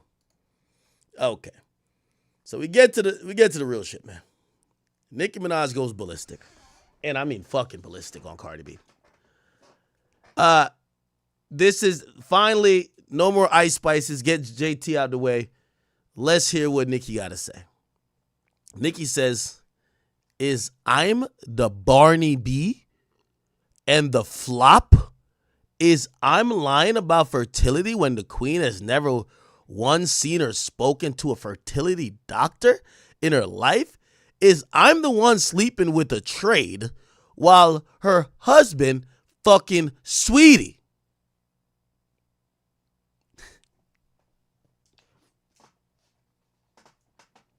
Yo, Yo, y'all know this Sweetie ain't say a damn word. Sweetie like, why y'all say fuck me for? Why ain't what's the name with Sweetie? Ain't YG with Sweetie? God damn. He said what? She says, why? I think a trade means an undercover gay nigga or something like that. It's a why are you sleeping? I guess she talking about Stephon Diggs. Why are you sleeping with Stephon Diggs while your husband was fucking Sweetie and taking my big gooey hole for alimony? Oh, no. Okay. She acting like she's Cardi B. She's like, is I'm the Barney B? See, you got to read this in a Nicki voice. Is I'm the Barney B and a flop? Is I'm lying about fertility when the queen never seen or spoke to a fertility doctor in her life? Is I'm the one sleeping with a trade while hubby fucking Sweetie and taking my big gooey hole for alimony? Is I'm the one gonna be sued when the queen shows her medical records to the court? Oh, rock bottom nation. We win again. Desiree, I have your medical records too. The lawyers said we gonna have Barney B homeless within 36 months. Praise God. Lucky we eating cake right now. Barney B, I know you don't know this, but some women plan their pregnancies. You dirty, Heineken, pussy, twat. We don't let niggas fuck us while we pregnant for the next trade. For the next trade who got 4 other people pregnant. You see? The devil has come to collect. You sold your soul. You made a pact, but you lost. Now hear this. You have been neutralized in the mighty name of Jesus. Every word you speak on me or mine will now curse your enablers more than your dizzy brain could ever fathom. I was pregnant for my first love, got married, and the next year got pregnant for my soulmate on purpose. You see, Barney B? We planned it. Your medical records in the strip club to now look embarrassing. And your father, well, anyway, you're about to shrivel up and die inside. You call black women monkeys and roaches. Now, one day people will call your daughters monkeys and roaches. Anyway, I use double the protection in every relationship I was in until I was ready. Okay, that makes sense. Chad, I was wondering how Safari never got her pregnant. I'm like, these niggas shooting blanks? Nigga, I would have been shot at the club with Nicki Minaj a long time ago. If I was Meek or even Safari. It's Nicki Minaj. What the hell? She says, see the difference? The difference between a queen and a hoe. Okay. Wasn't done there. Nicki clapped back. It says, girl, it's your son's birthday. Why the fuck are you on Twitter dedicating essays to me? For the love of God, go to Chuck E. Cheese already. Then she says, when have I ever had a seizure? You the one that went on that award show saying you didn't want to call 911 after you were shaken from that drug overdose. Talking about a knot. Miss, I'm standing right here. Like, how you damn pressed over an album you ain't get hit in or mentioned in? Bitch feelings hurt because I ain't paid her no attention. You haven't even cut your fucking kid's cake. My God, it's 6 o'clock in LA. You must have took your first line of the day. And let me tell you something. Let this be the last time you mention my kids before I spill the tea on yours while you're talking about ABCs. You gonna leave me TF the fuck alone. Oh, I'm sick of you, bitch. Wait, matter of fact, hold on, never mind. Bring that ass here. You talking about my father. My father never been in jail a day in his life. Go get a detective. Tell him to run them records. Don't put them dirty ass allegations from your bloodline on mine. Your daddy was a crackhead and your brother was raping his stepchild. You got medical records on me? Well, post them, bitch. You gonna leave me to F alone today. Trying to call me out to fight because I'm pregnant. You ain't never have that energy when I seen you in person. I seen you two at the Met Gala. You ain't never had that energy. But where you at, though? My niggas is outside right now. Where the fuck y'all at, though? Bitch, you wish you could call my daughter ugly. Culture is beautiful, and you know that. Your hate is so deep, dark, and nasty because your son is nonverbal. Because you fucked him up with them drugs. You so jealous of everybody else's kids and their happiness. Bitch, where the fuck you at? Stop all that talking. And then she says, I think I might have this tweet differently. Do I have it? Yeah. Drop the addy right now and don't go tagging the feds and the police like you did 3 months ago, you pussy ass bitch. Shut the fuck up. Papa Bear, I'm sorry you can't speak and banging spoons because your mom couldn't put the drugs down. Holy shit. I want no parts of this. I'm sorry your mama not even paying attention to you or on your own birthday because she's such an obsessed and dark-spirited hating hoe. I'm so sorry. Then she said, bitch, you've been having cum stains in your mouth since you was a minor because your daddy used to molest you, bitch. Wow.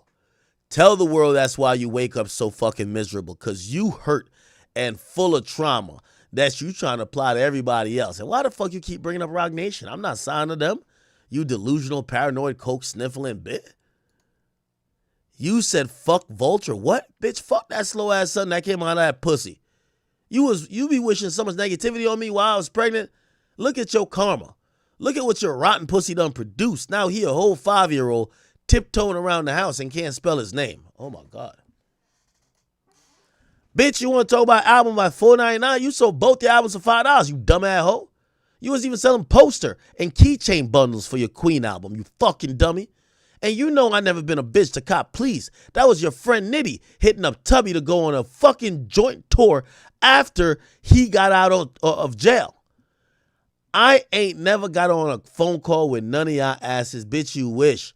And look how you be talking about Rock Nation, you ungrateful bitch, when they let you offer 3 months of titles so they could buy your album. Ooh. But stop all that talking. Where you at, though? Where you at, though? You said you were going to cave my sister's chest in.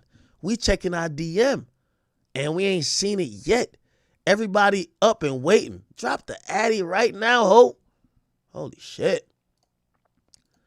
Nicki still in the game. She says, she's so stupid. Fire me, bitch. Remember y'all called the cops on us last time? Made them tell us we had to leave New York because you and your man was afraid of y'all lives. Drop the receipts, Barney B. You be eating out of garbage cans in Bronx in the name of Jesus soon. Wow. Then she says, Barney B had a whole label fly out to Cali to beg me to do a joint tour and album with her. I don't want to have to drop that recorded call. That's why y'all sabotage my tour. Drop the receipts, you dumb hoe. All right, she said, bitch. I'm ad-libbing. You costing the millions with your $4 album and $5 coupon. Then she puts up Jay-Z with a wig. And she says lawsuit. Oh, wow. Then she says, fuck the Vulture B-Day. What the hell?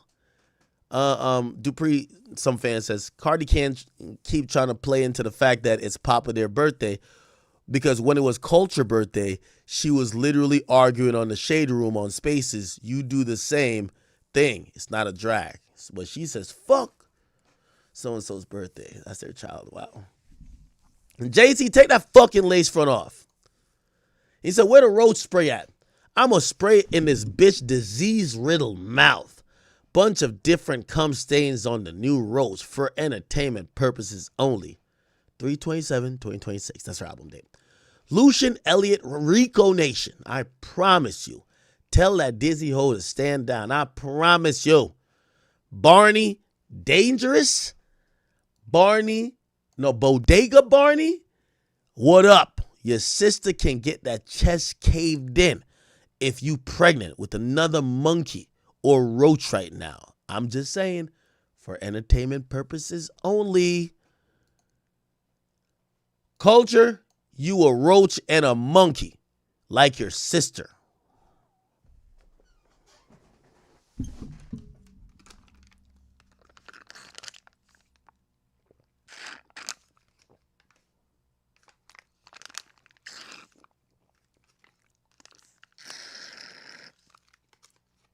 Now, before I get there, let me add some context.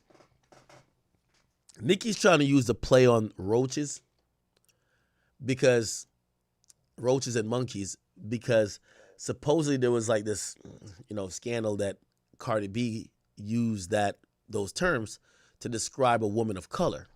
Now, I don't remember if Cardi said all black women are roaches or Cardi described that one woman as a roach. But Nicki's taking it like she called all black women roaches. That's why she's saying your daughter is black. So if you think black women are roaches, what do you think about your daughter? Or I'm going to call your daughter that, which is kind of crazy. Let's look at this. Cardi B, roaches, monkey. Let's see.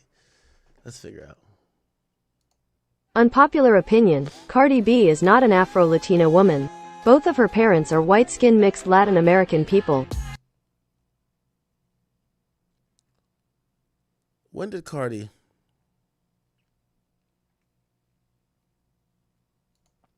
You're angry and you're sad, and this is not funny, and this is not about attacking. This is about get this woman some fucking help. This woman is at the best stage in her career, and she's out here throwing bottles and throwing shoes? Who the fuck is gonna give her a fucking intervention? This is after the Met Gala, people. Get the fuck out of here with this bullshit. You niggas don't care until somebody's fucking dead. You niggas want somebody to fucking die until y'all stop. Until y'all stop this bullshit, laughing at this shit. This shit ain't fucking funny. You put your hands on certain people, you gonna die. Period. And y'all sitting here like making this shit a joke?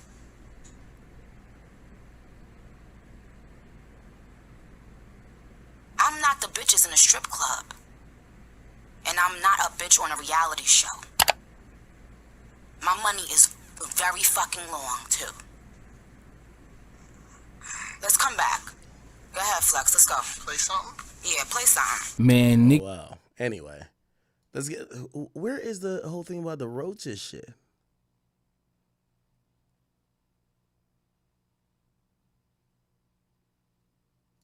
She not black. If she refers to you black women, oh, we got the receipts for that too. FYI, she refers to black women as monkeys and roaches.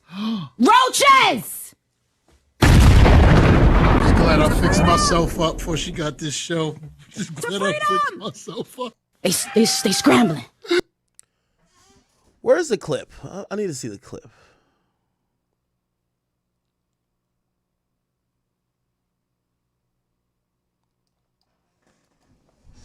Cardi B roaches. I hope that the people that are here are actually my real followers, not the fucking fake followers. So as you can see, my song Money got leaked. So it's like, fuck it, if it's leaked, might as well put it out. So I put it out. Always posting me. They always post everything I do. You know what I'm saying? They claim they hate me, but they love me. I enjoyed the record. They seem like my big... So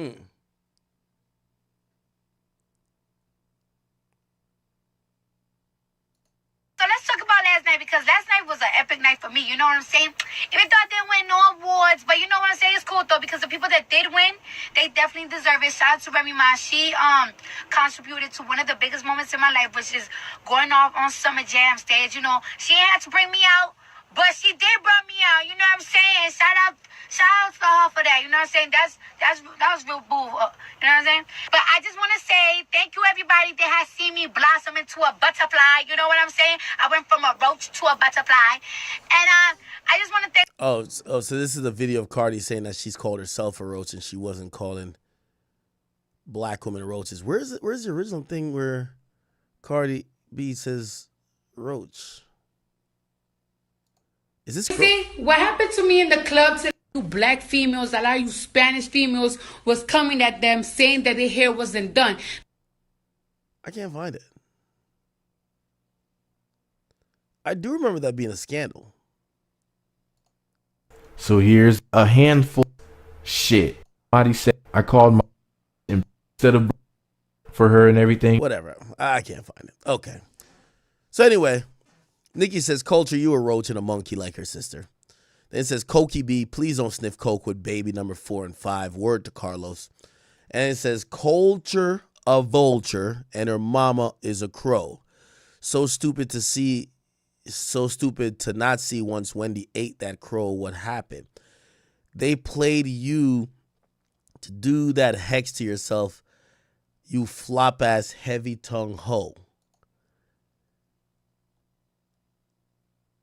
And I guess she retweeted Poetic Flacco, and Flacco said, Cardi B's a liar. She leaked that audio dissing Lotto and attacking Ice Spice. Atlantic Records is only able to claim the audio as copyright-protected content if they were the originators of the audio and in possession of the original version of the audio. Yeah, supposedly, Atlantic was claiming it. I don't know. Well, actually, I think Grant and them told me it was happening. They ain't claiming on my page. They know what type of time I'm on with them. But apparently they did. Who knows? Whatever. Nicki says, leaked it once Barney B start trending. Allegedly, Papa's first party's over. No, it's allegedly. It's Papa Bear's first party's over. He got 4 more to go. Let's go, ho. Drop the receipts. Rico Nation. Desiree sent Jigga Man broke, huh? Get this bitch before I get in on y'all families as well. Tonight happens to be the fucking night. Then it says, album flop, pussy flopped, never want to fight, outrank you in your own gang. Wow, outrank you in your own gang. Shut the fuck up, come fight. Sympathy baby couldn't pull 228K. Abort mission. Do something, we in New York, we heavy on it. Culture vulture, you ugly too.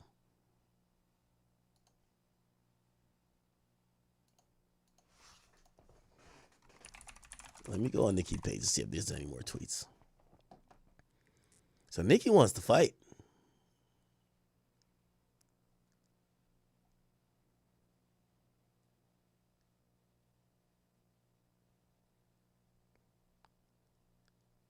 Nicki wants to fight, huh?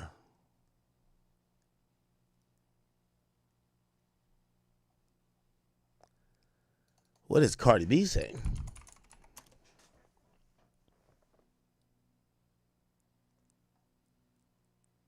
Okay. I'm gonna be honest with you. This beef just seems exhausting. You know what? You know, both of these women, and again, I'm not gonna be a hypocrite because niggas be having issues too. I think they should both be fortunate.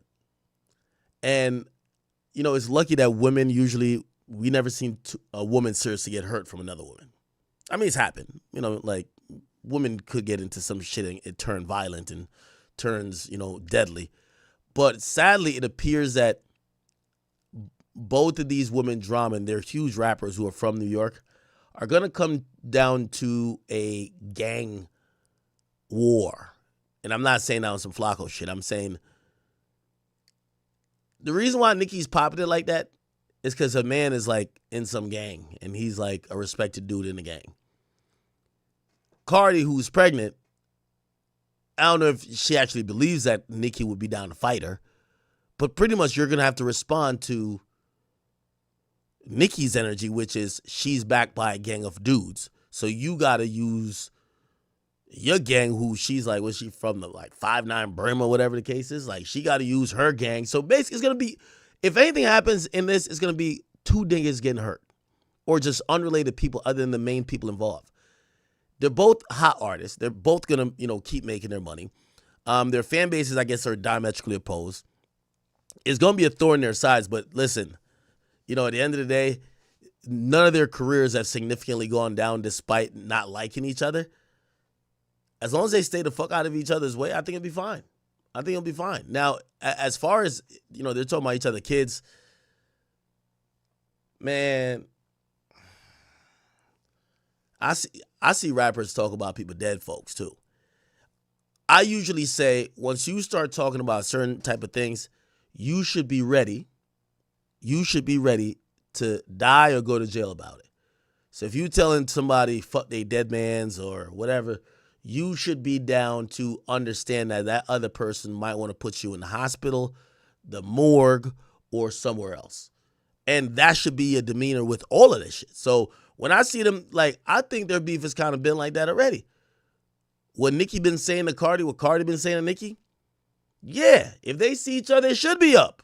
You know, now I'm not encouraging for something to happen. And again, I don't think nothing happen going to be the main people, but I think it's going to get a little staticky. And I'm just praying, you know, hopefully nothing happens, but both of them are supposedly backed by some blood sets out of New York. We'll see what happens. We'll see.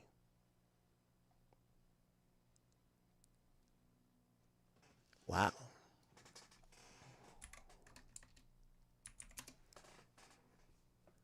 I'm actually pretty surprised how deep that went, man.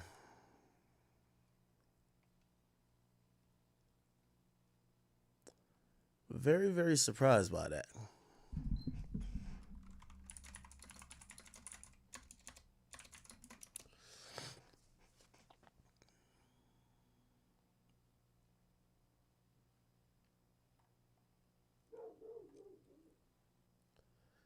Wait, what?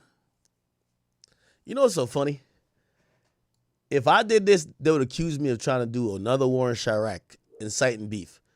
Yo, Nicki and Cardi, Hot 97 just put a title, who would win in a fight? Huh? If I did some shit, they'd be like, yo, you just want these people to crash out?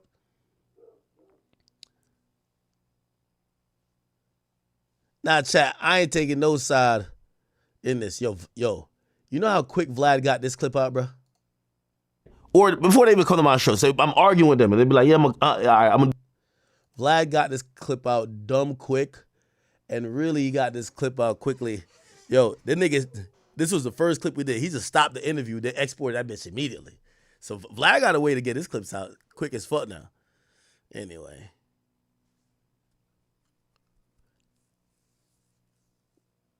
I guess Stefan Diggs got to step up for this type of beef now, or what?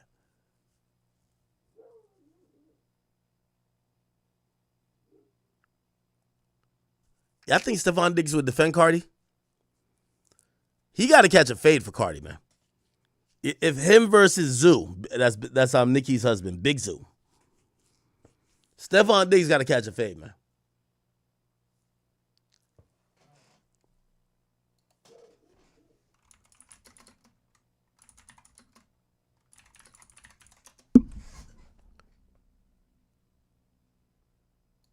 Nicki Minaj. Monkey, your dead child. Rest in peace to your child. She called your child a monkey and said if you wouldn't have been doing some nonsense that your child would have been alive, and she doesn't know you. Yeah, she was saying if I would have spoken and all this other stuff, my son would have been alive. You had something about your dead child in your bio, and you were hit up by her saying, ha ha ha, that's good, that's why your baby died, and maybe they wouldn't have died, and you're calling your dead child a monkey. Yeah, she didn't hit me up directly in DM. It was underneath one of her posters as a comment. Oh, okay. We have the screenshot of it. I just wanted to hear it from your mouth because, you know, so very often I let people do a lot of bullshit talking about me, and people around the world believe it, but they don't know what type of disgusting pig this person is. So thank you so much for calling. I will hit you back after the show, my darling. I'm sure the bars would like to give you a nice, lovely donation, my darling. Thank you. Bye. That sound after you talk is so Calling a dead child a monkey, but telling people somebody talked about your child that never talked about your motherfucking child so you can get some fucking sympathy points. Now, you want to talk about stopping bags, but it's two innocent girls in a strip club right now that ain't did nothing but go to the strip club and get money. Now they can't get no money, so who's stopping bags? Because you got grown-ass fucking men showing up to where the fuck they at and where they work at. They can't feed their kids. They can't feed their fucking family. They can't feed their fucking family because you mad at what another man sticking his dick inside of. Oh my gosh. You mad at a woman for what a man is doing. And that's the problem with so many black women and women, period. Oh, because she's not black. Because she refers to you black women. FYI, she refers to black women as monkeys and roaches. Roaches! These are the women going hard for her. The roaches. Black women's is roaches now, child. We roaches, be clear. So there are two beautiful women right now who have been accused of whoever they slept with and, you know, whatever. And so they were, you know, allegedly attacked and are cut up everywhere, but not by women, men. You sending men to beat on women. Let me tell you, but I'm gonna say it again, and I'm gonna preface it by saying this. What's sad is that a lot of times a man can hurt a woman so badly that she no longer even knows who she's angry at. And what happens is, first of all, let's get up a 1-800 number for postpartum depression. like that sound. Because let me tell you something. That's nothing to joke about. You just had the biggest blessing of your life with a child, and in 2 weeks, you have attacked 3 women, one at Fashion Week, and left looking the way you left looking so that people could point their fingers at our culture and at our community and laugh at us some more. The knot was nuts. It was nuts. It was nuts. It was nuts. The Lord gave you a blessing of a beautiful bundle of joy. And the only thing on your mind once you gave birth was to attack people and to stop their bags. Let me tell you something. A woman cannot give your man pussy if he doesn't stick his dick in there. Who are you angry at, sweetheart? You got these women crying and scared to leave their house, and you want to talk about stopping bags? This is disgusting. Because you know they can't. Because you know they can't afford security. So you scaring these. Okay. The situation of saying how Offset couldn't do the video. You talking about stopping bags. I never tell the truth about anything. But if we want to talk about, so Offset and 21 Savage didn't do that London on the Track record. That I was the wild animal, that I attacked you, that you was mortified, that you was humiliated, playing the victim, but now you're the gangster. You need to pick a side. Do you want to be the victim or do you want to be the gangster? You lie so much you can't even keep up with your fucking lies. First you're saying that you got the footage, your cameraman got the footage, but now you're talking about you want to pay somebody $100,000 if they give you the footage. Yo, makes sense when you talking. I thought you was the victim. I know what there's footage of. You standing on the wall talking about, I'm standing right here. Miss Chung Lee, the street fighter. Get the fuck out of here. And since you want to bring that motorsport shit up again, I'm glad you brung it up because I've been dying to talk about it for a fucking hot minute. First of all, you changed your verse 2 or 3 times, and the day before we were supposed to do the motorsport video, you turned in your last verse of it. And I was not feeling of you talking about, oh, if Cardi the QB, I'm Nick Lombardi, following it up with, bitch, you my son, go sit on a potty. Bitch, you not my coach, because you never helped me to get in this fucking career. And I'm nothing like you, so I'm definitely not your fucking son. I'm a real ass person. You not. So fuck out of here. And I called you that night. Oh, and I got the receipts, babe. All right, there's my phone. I'm going to 20 and my thing is, if you had a problem that I went on the radio and I said that you changed your verse, which you did, which I'm not lying, sis, you had a whole 6 months to call my phone and talk about it like a grown-ass woman, or you could have hit up Quavo so we could link up like the first time that we linked up and talk about shit in LA. But no, you waited a whole 6 months when you dropped the single to talk about it. How convenient is that? Wow, how convenient is fucking that? And then you want to talk about how I wanted to be on the Creepy Kush remix and I was trying to stop your bag. Sis, what are you talking about? First of all, I didn't even know Bad Bunny back then. That's one. And second of all, for months, I was promoting a Spanish record with Ozuna that everybody knew that I was promoting. So what are you talking about? You're the one that be hopping on remixes. So why would I want to hop on a song that was already out in the Latin community for like 3, 4, 5 months? What are you talking about? But let's talk facts now, okay? Now let's talk about how you barked at your managers because because you and G-Eazy got the same management, and you barked at them because they gave me the No Limit record, which they presented to you first, and you didn't like the record. You didn't believe in the record. Nobody actually believed in the record. Me and G-Eazy, every single time that it climbed up the charts, we was extremely excited, and you barked at your management because they gave me the record, and that's fucking fact. Then since you're talking about suing and shit because you claiming that Riley beat me up, sis, I don't gotta sue nobody because of a fight. I'm a street bitch. That is called snitching, you know? But since you want to talk about suing, maybe I should sue you for defamation of character since you want to claim that I'm using something illegal called payola because you don't understand why I am so fucking successful. And my thing is, just like every new artist that had a mega hit like SZA, Ella May, after they get a mega hit, everybody wants to listen to them. So why is it that when people want to listen to me, you cannot believe it, that I gotta be cheating for that? First of all, you was bopping to my shit. Second, my new single came out called Money, right? So my thing is, my single hasn't even impacted radio yet. And yeah, it's doing so good on Apple. It's actually #1 on the top charts, all genres on Apple. And that's the same shit that you got your Queen Radio on. So how can I possibly use payola on some shit that endorses you? Man, is you shitting me? Ugh. And then let's talk about the leak number shit, right? Tell me if this don't make sense. How come my phone number got leaked 1 hour after that altercation at the Harper's Bazaar party? Tell me how Mariah Lynn number got leaked a couple of weeks, a couple of months. I'm not sure when, you know, that whole Gwyneth situation was happening. And Ra Lee used to have her number. Jason Lee's phone number just got leaked recently. And who had his number? Ra Lee. How come everybody that y'all have issues with, that y'all have the numbers in y'all camp, their numbers got leaked? My sister just got into an argument with Riley, right? Well, how come my sister number haven't gotten leaked? Because y'all don't have it. How come my new number hasn't gotten leaked? Because y'all don't have it.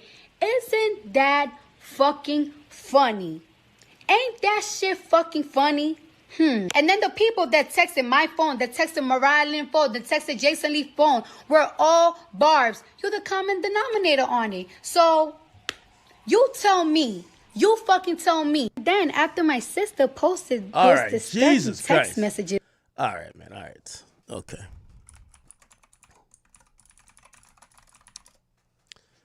Yo, let me tell you this.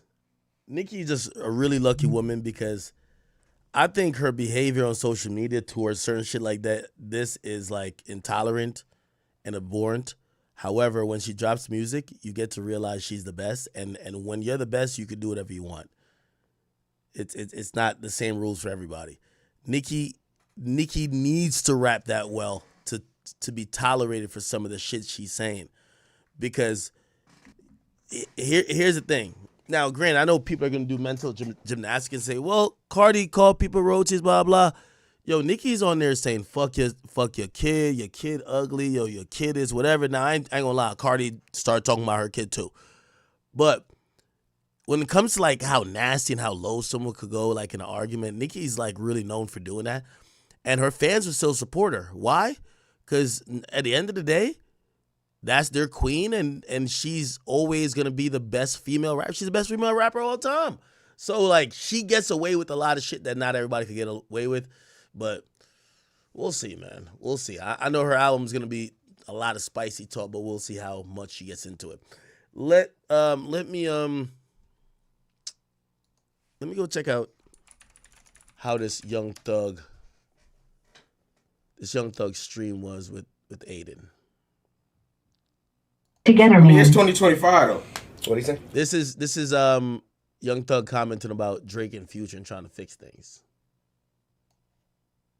You said you gotta bring Drake and Future back together. Be mad at this shit forever. I gotta bring Drake and Future back. That's a fact. Listen, I'm trying. I can show y'all text messages in my phone. I've been trying this shit. Well, you've been trying to make Drake and Future talk? For sure. I was trying this shit in jail. Wow. Like,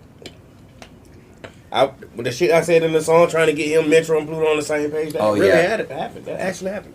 That ain't no cap. That really happened.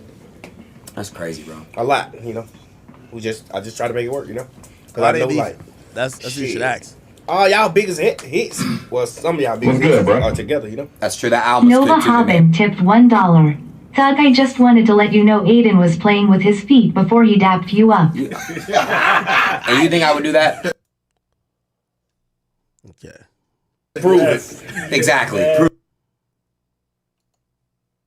It's an ego. Y'all nigga too egotistic. Y'all gotta, bruh, as young kids, young people in this world, y'all niggas gotta grow up and boss up. And, you know, it's cool to go alone, but it's always fun when everybody lit. Facts though, bro. Involving everyone and you, Kai, Neon, fucking no Ty, motherfucking Duke. Oh, y'all supposed to be like, y'all supposed to do like some shit where y'all just call all the rappers and then y'all just have one big ass like string fest, like a string festival, and y'all just all y'all run that shit. So, but it's just like it's so different because it's like some of y'all want to be the biggest, some of y'all don't want to work with each other, some of y'all like, man, I ain't. It just. But we can't let like people who we sign deals with and people who we do business with, we can't let them stop us from. It's an ego. Y'all nigga too egotistic. Y'all gotta, bruh. As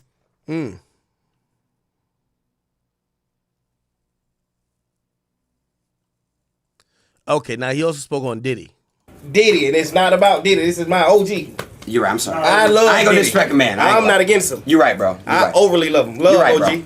You're right. Praying for your freedom every day. Yeah, he'll be out in probably 2 days. So yeah, you're gonna throw him a party. Yeah, he gonna want to see you too, because he's gonna see all this type of shit. He Oh, gonna want okay. to see you, nigga. So would you? If I telling do you now, he gonna want to see you. If I do Diddy on stream, will you call me? Absolutely. Promise. Absolutely. All right, bet. I'll do. You wanted the Ciroc with the. Holy shit! Stop saying Ciroc because you're making it about Diddy, and it's not about Diddy. This is my OG. You're right. I'm sorry. I love. I ain't gonna Diddy. disrespect a man. I'm not against him. You're right, bro. I didn't know their relationship was like that. Thug and Diddy used to kick it? Wait, what happened? It's about Mariah got me pregnant on your chat, nigga. Oh, cause bro, let's just hit the gym. Yeah, Thug got a belly, man. I ain't gonna hold you. Thug was sitting up eating hot Cheetos and being on the phone. He was laying on that fucking that slab in his cell like it was Whack 100 with that Clubhouse photo. Just laying on his belly, playing with his feet, like, girl.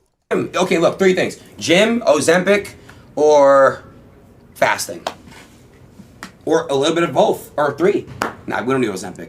I'm But gonna get the surgery. I'm going to surgery. you're gonna get the fat surgery. Yeah, why not? What? So where's that fat gonna go? I probably. Wait. Mariah got me pregnant, all type of shit. Doing that? Oh, he came in with a baby wall. Now, this is like also days after Young Thug performed outside of Fulton County Courthouse for his court-mandated community service event. So this is him performing. He performed ski. Yo, the DA basically got this nigga sign a probation deal. He working for them. He basically signed to, he signed to Fulton County. Holy. He ended it by giving an okay. Yeah. I mean, it's court mandated. He can't do much. Right? Now, this is also, later on, we saw him link up with Lucci in the club. That's Lucci. That's Thug.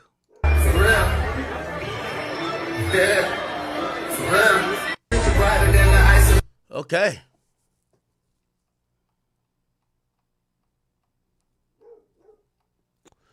Not gonna lie, man. Drip season 3 or 4. By the way, he was asked about Gunna. Gunna album before we went to jail. Oh, okay. Yeah. Them probably my top 5 albums for sure. Do you think there'll ever be a world where you and him ever have a combo again, or like any type of just sit down? Or do you think that'll ever happen? I don't know. As of right now, I don't think that can happen. Yeah. It's monotonous. It's just like, like why? I get you. To just get an understanding, you saying? Just get like an just have just let it all out, like hash it out and just. Oh yeah. I feel like shit. Drip season 3 or 4. Gunna album before we went to jail. Okay, so I realized that only through public pressure, and it's kind of interesting because Thug's a leader, but I realized that Thug cares a lot more about the public than I ever thought he did. Like, for example, when 21 Savage was saying to him, yo, man, it'd be cool if you just like, you forgave him. And Thug said on the phone, I was thinking about forgiving him, but it's already too late. People went against him already, and there's too much stuff set in motion. And it was like he was like, yo, since everybody's starting to go against him, I can't stop it. Which was not empathetic of a leader, if you ask me, because a leader doesn't say, oh, the crowd is already feeling this way and going this way, so I can't bring him back. I think a leader says, yeah, you're right. Yeah, if I say something, everybody will change their minds.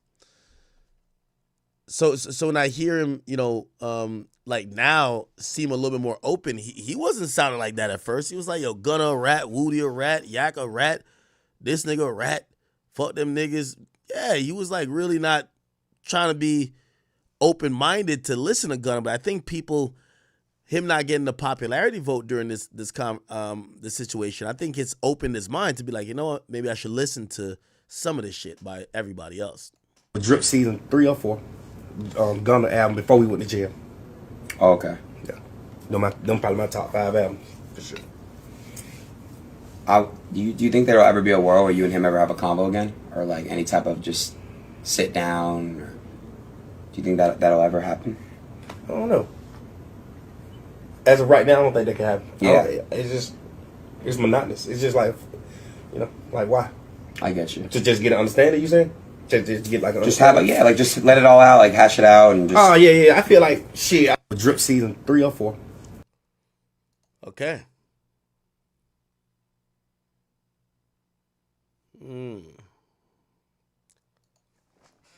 Does Aiden have the full stream up? Aiden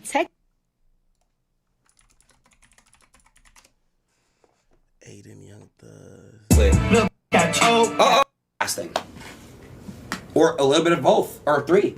Nah, we don't need Ozempic. I'm But gonna go get the surgeon. I'm going to surgeon. you're gonna get the fat surgery. You were in Atlanta? Yeah. So you did that Atlanta. What were you doing in Atlanta? What was that? You did like a concert outside the courtroom. Why? If you don't mind me asking, why'd you do that? I feel like that's an important place.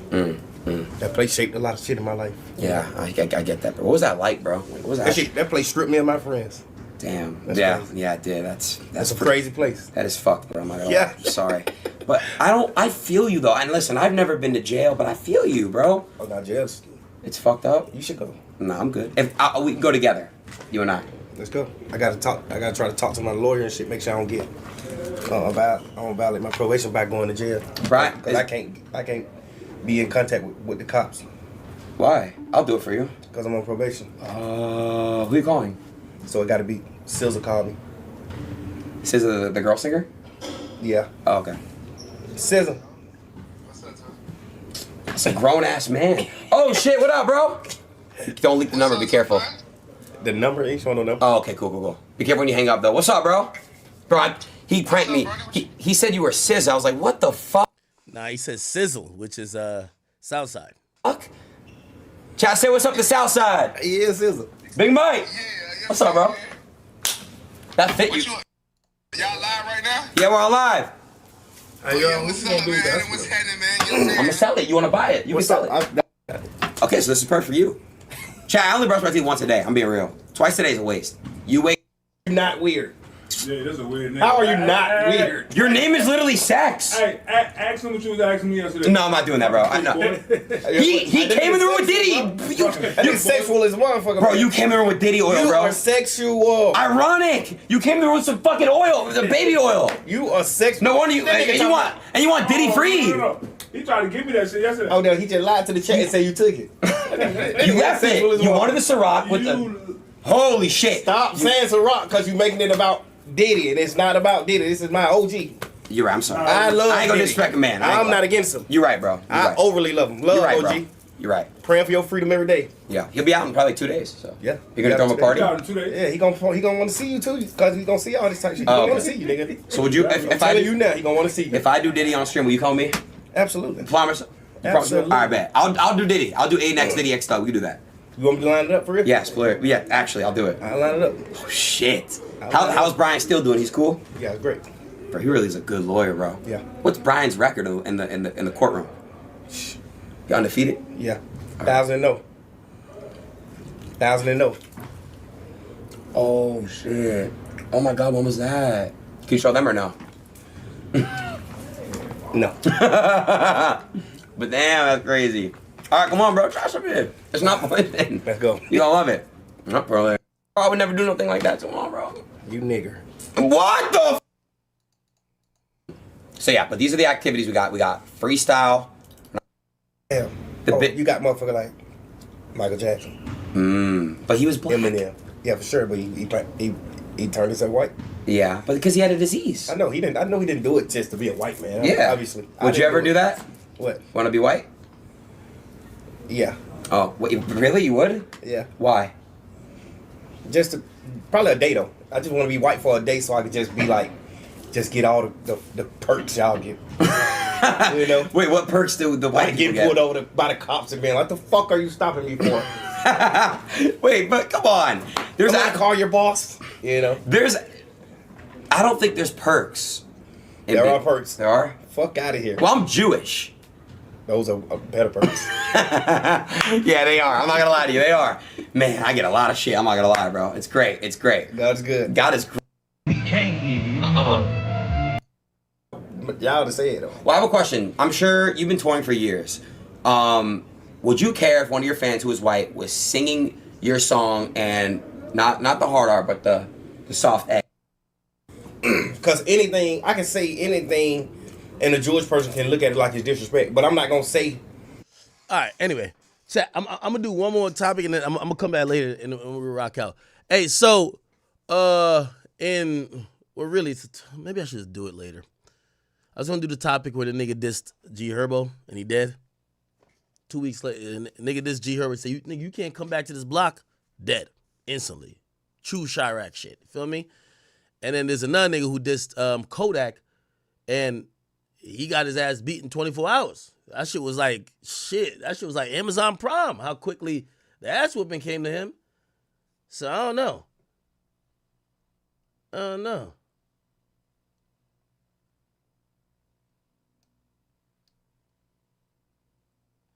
Okay, DJ Envy. Okay, we read. Wow, is that already? A lot of pink toes. I think he's waiting purposely. Little bitch got choked. Uh-oh. Okay. By Jews, I can't.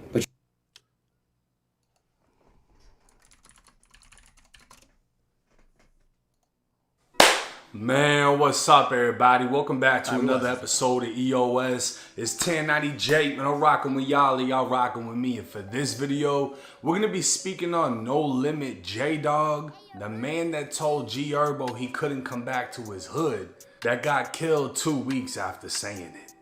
Almost 2 weeks ago, Chicago rapper G Herbo sat down for an interview with It's Up There podcast. He described surviving Chicago, losing his brother, and most importantly, cutting ties with the streets. Man, I'm cutting all ties from that shit. I don't care what a nigga think about me. Nigga call me a bitch ass nigga 100 million times. Yes. I don't care. Like I'm not even gonna feed into it. And you think I ain't had to have them uncomfortable conversations? You think nigga ain't told me I done left the hood and forgot about the hood and I'm a fuck nigga and I don't take. What do y'all think about that? I feel like rappers build their career with the backing and the support of those said individuals. Half of them go to jail, some of them still broke and bummy. However, at a certain point, rappers usually choose to elevate. There's no rapper who's gone their whole career by still hanging out with the hood niggas. It usually gets to a point, and usually sometimes it comes from federal investigations, come from police involvement, where it's like, yo, if you want to still be able to make money, stay here for your family, you got to stop associating with these guys. I think Young Thug has stopped. Let me tell you this. Can't you tell Young Thug ain't rolling around with nobody gangster right now? Like, Young Thug look mad square. Like, and I say that respectfully. Like, he don't look like he in hood nigga mode. He don't look like he rolling with the killers no more. And by the way, as per the stipulations of his probation, he shouldn't.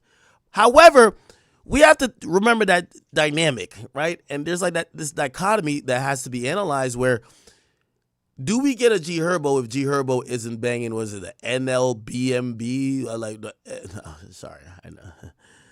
If he's not banging or not, but like if he's not associated with these guys, and this is always the intuitive question, how much do you owe the people that you came up with? Because a lot of times, you know, not in the case of Chicago, I would say, but sometimes you're telling their stories. You're using their pain, their struggle. They're the ones who got locked up. They're the one who's standing on all your beefs, all your whatever. How much do you owe them? And at a certain point, could you cut them off? Right? That's like a question I think everybody has to ask. And what is being fake versus what is being smart?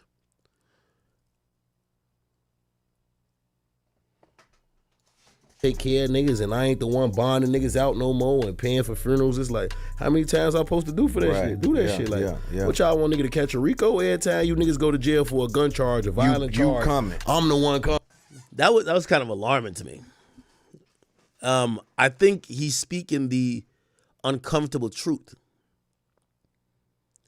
I believe that if he had said this, not saying he into nothing, but if originally you'd be like, yo, listen, yeah, we out here, we thugging and we doing whatever, but just know, like, if you die, you go to jail. Yeah, I'm gonna hold your mom down for the first couple of years, but yo, how long you want me to hold your moms down after you go to jail for life? Like, how long? Like, how long you want me to do this? I don't think the street shit would look that attractive. So I like messages like this. Yes, the boss guy who you're down to take penitentiary chances over, you're down to kill a nigga for him or risk your life, he gets tired of taking care of y'all niggas. He gets tired of being associated with y'all niggas. And at a point, he might want to remove himself from the whole situation. This is we're seeing the 360 of street life. I'm gonna be honest with you. Again, I'm not a street dude, but I would imagine that if you're in that life, that you're accepting that it comes with, yo, my niggas, yo, somebody killed my uncle, so my niggas slid and killed them. Bro, this is a lifelong thing y'all got going on. This ain't no, oh, I'm tired of doing this shit. Nah, yo, listen, I'm tired of paying for lawyers. No. Maybe sometimes you don't got it, but this is a lifestyle that don't just stop and gets better. It gets better for you, but unless you pull up all those individuals that's in that structure out of that environment, they're always going to require the same things.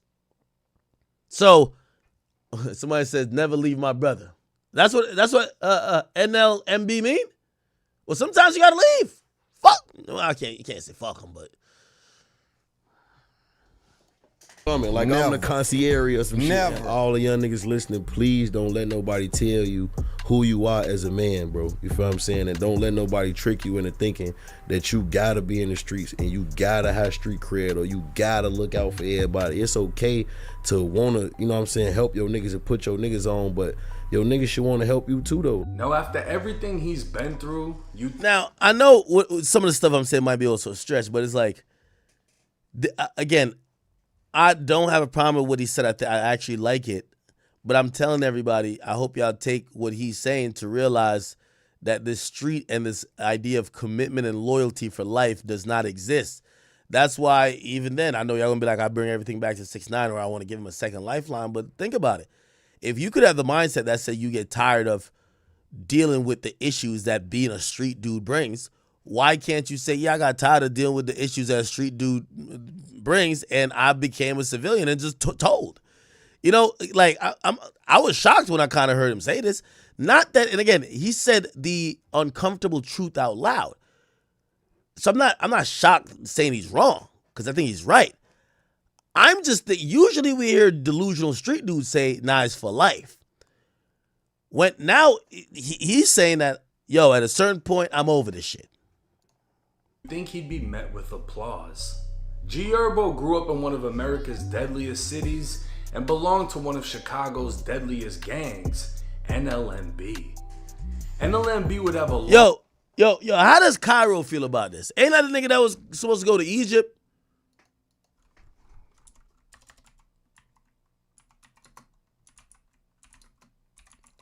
Did he ever make it to Egypt? BJU TV, let him know who. Did Cairo ever make it to Egypt? Oh, he did go to Egypt.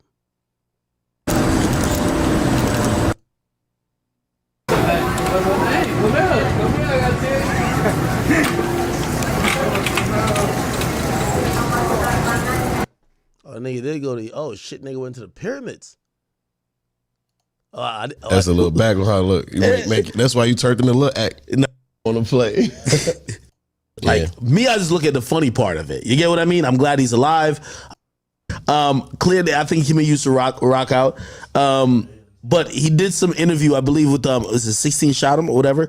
Yo, hilarious. Like me, I just look at but I'm gonna just because the way he was making it seem. Listen, I'm not. Everybody's doing their thing, but it's like, why you take that nigga to Egypt, man? What? He said my little cousin in the county fight quadruple bodies. When he come home, we go. When he beat this shit, we going to Egypt. Bro ain't went to Egypt yet. That's what he said in his rap though. He said my little. Hey Cairo, fuck. Where we finna go, fuck? Man, fool ain't been to Egypt yet. Where we finna go to Egypt, fuck? They made it. I don't think G Herbo sent him, but they went. Anyway. Long list of killers and be rumored to have been responsible for some of the most brutal killings in Chicago. But they also have a long list of members who've been killed along the way. Rising from the trenches into rap stardom, G Herbo was rich with a beautiful family, and at this point in his life, he's only weeks away from turning 30. The wisest thing he could do is denounce the streets and anything that ties him to a life he no longer lives. Yo, chat, Young Thug, G Herbo have given the examples that if you're not the boss, just prepare to just take all the losses. Yo, all of these street dudes is coming back around to tell us, yo, if you shot a nigga and went to jail for 10 years behind it, nigga, fuck you. Me and that nigga you shot, if he survived, we might be popping bottles in the club. You shot at his mom's house? You shot up his car? Yo, y'all niggas be good. Me and that nigga finna go fuck some hoes together. That's the streets. I like it. I knew the streets, niggas who can't follow the law can't be that thorough. Like, let's be honest. Like, come on, like, the law ain't even that hard to follow. So, I knew it was bullshit, but we're getting the first examples of the real bullshit behind it. Chat, let G Herbo and Young Thug, they have given you all the things you need to know for you to realize that if you're a crash dummy, you're a fucking idiot. These niggas will link up with the nigga you crashed out on. And by the way, I encourage it, so I'm not shaming it. And also, they will basically at some point say, nigga, I'm tired of taking care of y'all. If that should be a loan. Yo, if you a street nigga down to crash out for a rapper, if a rapper don't got like a trust fund for you or your family in case you die, you're an idiot. But of course, here's the thing, street niggas don't even think like that. They don't even think like that. Huh? What? Yo, it's so sad. In black culture, you could get a nigga go do a crime for you by you just call. Yo, don't you hear how these niggas talk to each other? My heart. How is a nigga your heart? What the fuck? These are just terms of endearment that gas niggas up that you think your heart will fuck your bitch. Your heart will motherfucking. Yo, that's my nigga from the mud. Yo, I just call him Mud. Yo, that's Mud. Yo, your mud won't visit you a day in jail. He ain't gonna visit your mama. He don't get her a gift. He definitely ain't gonna take care of her, and he can't wait till you go to jail to fuck your baby moms. How would he? Yo, that's twin. How is that your twin? Yo, that's what I'm saying. It's easy to brainwash black people, bro. You just keep calling them terms of endearment. Yo, that's twin right there. That's twin. Twin would do anything for me. Twin would do anything for me. That's not your twin. That's your twin when you need him to go crash out. That's Mud when you need him to go kill a nigga, slap a nigga. You need him to do some criminal shit. Yo, go take this over there. Yeah, you might get locked up, but yo, twin. Yo, twin, you know how we do it. You know how we rocking. They do all these bullshit handshakes that mean nothing. Wiping their nose, doing this goofy shit just for later. They tell us the truth. The truth is, it ain't no twin no more. It ain't no you my brother. That's out. Stop calling me on that JPay, nigga. Stop calling me for this bullshit. I'm done. It's facts. It's facts. I'm trying to talk some people out of the street when I'm saying this. These rappers is rich. G Herbo got Rolls Royces, Lambos, Maybachs. He is good. He's just tired of, the money he got to pay for your lawyer, he could be buying this chick a Chanel bag. Get your broke ass out of here. Stop crashing. That's the point. Y'all crash dummies, start requiring more. Y'all niggas is taking penitentiary chances when niggas ain't down to be committed to sponsoring or caring for your family if you die or crash out or whatever for life. Y'all got to start requiring more. Y'all get indoctrinated with, you bring a couple niggas on tour, they think they so like cool with you. They'll kill a nigga for you. You may pay their bond once. You may pay for their lawyer once. After that you ain't taking care of this grown ass man and his kids. He got three baby moms. His uncle wants some money. Hell nah. Not for life. I always was wondering how the Dirk shit was gonna happen. But I see when Dirk turned Muslim. Listen, when Dirk came to the interview, man, I thought he was going to come with all them niggas that was in that video. Like, you know what? I was like, damn, he about to come in with 50 people. He came with professional people. Dirk said, I'm Muslim. I said, oh, shit. Assalamu alaikum. Okay, I'm with you. Yeah. Muslim, nigga. Yeah. Yeah, I'm telling you. I'm telling you. Yo, these niggas, they'll gas. I'm only sending a message to the crash house. Yo, wasn't Thug on the phone telling the nigga, yo, y'all ain't kill him yet? Y'all getting soft. Y'all ain't kill him yet? Y'all getting soft. Y'all remember that, right?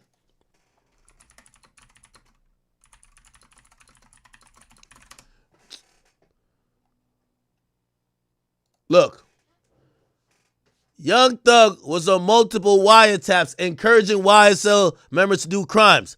Y'all ain't beat him up or shot him yet? Oh, y'all boys getting soft, man. Y'all boys pussy. Y'all getting soft. This is what the streets do. Yo, twin of them, what up? Twin. Oh, y'all ain't kill him yet? Y'all ain't kill that nigga Lucci yet? What? Years later, you done try to kill him 5 times. Your ass get killed or your ass in the penitentiary. Him and Lucci say, yo, pass me the pineapple juice. We just got the 42. Yo, you in jail befuddled. What? No way. Bro, I ain't making this up. Nigga, this is 2022. Nigga, I got a memory of like an elephant, nigga. I ain't making this up. He was on wiretap encouraging the nigga to do the crime. Y'all ain't beat him up or shot him yet? Oh, hell nah. Y'all boys getting soft. Y'all getting soft. Later on, the niggas we was encouraging you to do the crime with, we kicking it with. Hey, listen. Please, if y'all think y'all are contract killers, hired goons, crash dummies, stop crashing out. I'm telling you. Either that or it need to go back the other way. Y'all should be extorting these rappers. Think about it. They're using y'all as expendable commodities. Yo, yeah, go slide, go do this, go do that. Y'all get jammed up. Man, I'm tired of paying these niggas bail, man. Fuck that. I'm tired of paying it. I'm tired of this shit. Yo, the street dudes should be, it gonna get back to a time the street dudes gonna start extorting the rappers again. Trust me. Y'all gotta think about this. But not everyone thinks the same. NLMB member J-Dog would take to Instagram bashing G Herbo. He'd say Herbo talks on the internet like he been with the shit when the guys told him don't do shit since 2014. Basically trying to make the point that G Herbo was nothing more than a rapper. J-Dog would continue with calling out Herbo for not sending any of the guys money in prison, and since he isn't No Limit anymore, he'd warn him not to come back on 78th and Essex or he will have problems, and he gives no fucks who's riding with who. G Herbo would respond back saying, all I know is in my entire life of being outside, ain't nobody never did shit to me, ever. Not a slap, not a punch, not a rob, not a choke, not a shit. I got shot, yeah, that was in my foot though, and I was back outside immediately after. I got jumped on 7. Yo, street niggas love saying like, yo, I almost lost my life, but I was back at it. It was like somebody say, yeah, I tore my ACL, but I played the next game. Wait, what? 29th and Jeffrey on the bus stop when I was like 16 and had 0 scratches on me. Not a black eye, busted lip, not shit. And on all 3 of my kids, it was at least 6 of them. I never played. But who cares about ancient history? People try to rewrite it every day. G Herbo would continue with the screenshot of him slam dunking J-Dog into the fucking floor back in the day saying, all that playing like you crazy little boy, you ain't crazy, never been crazy. Telling me I can't come on my block I was just on after you walked up and shook my hand is insane. Now G Herbo is pointing out the contradiction in what J-Dog was saying. J-Dog went live on August 21st, even tagging G Herbo as he stood by on the block while Herbo shot the video for his song Reason. Herbo was literally just on the same block J-Dog was claiming he now couldn't go, but not everyone agreed with J-Dog. Big Op 079 would take the Instagram setting shit straight saying, blood can go wherever the fuck he wanna go. Let a motherfucker play and go against this, y'all ass will be talking to God about it. 78th and Essex, oh shit. All right, so if the guy who died said, yo, G Herbo can't come back to the block, and this nigga who said, if anybody really trying to stand on that G Herbo can't come over here, y'all gonna be talking to God about it, guess who's suspect number one? This guy. Big Op. I don't even know who he is. I guess this is him right here. Y'all ain't even did shit behind the block to even think y'all can say anything. And I be on that bitch all the time, so when blood pull up with me, y'all ain't gonna do shit but dick ride. Get y'all ass hurt if y'all want. For those that don't know, Big Op's name holds so much weight and no limit, he changed his name for the sake of his... What the fuck? This is the thing about Chicago, man. I be on like Chiracology. They said the nigga got 7 bodies?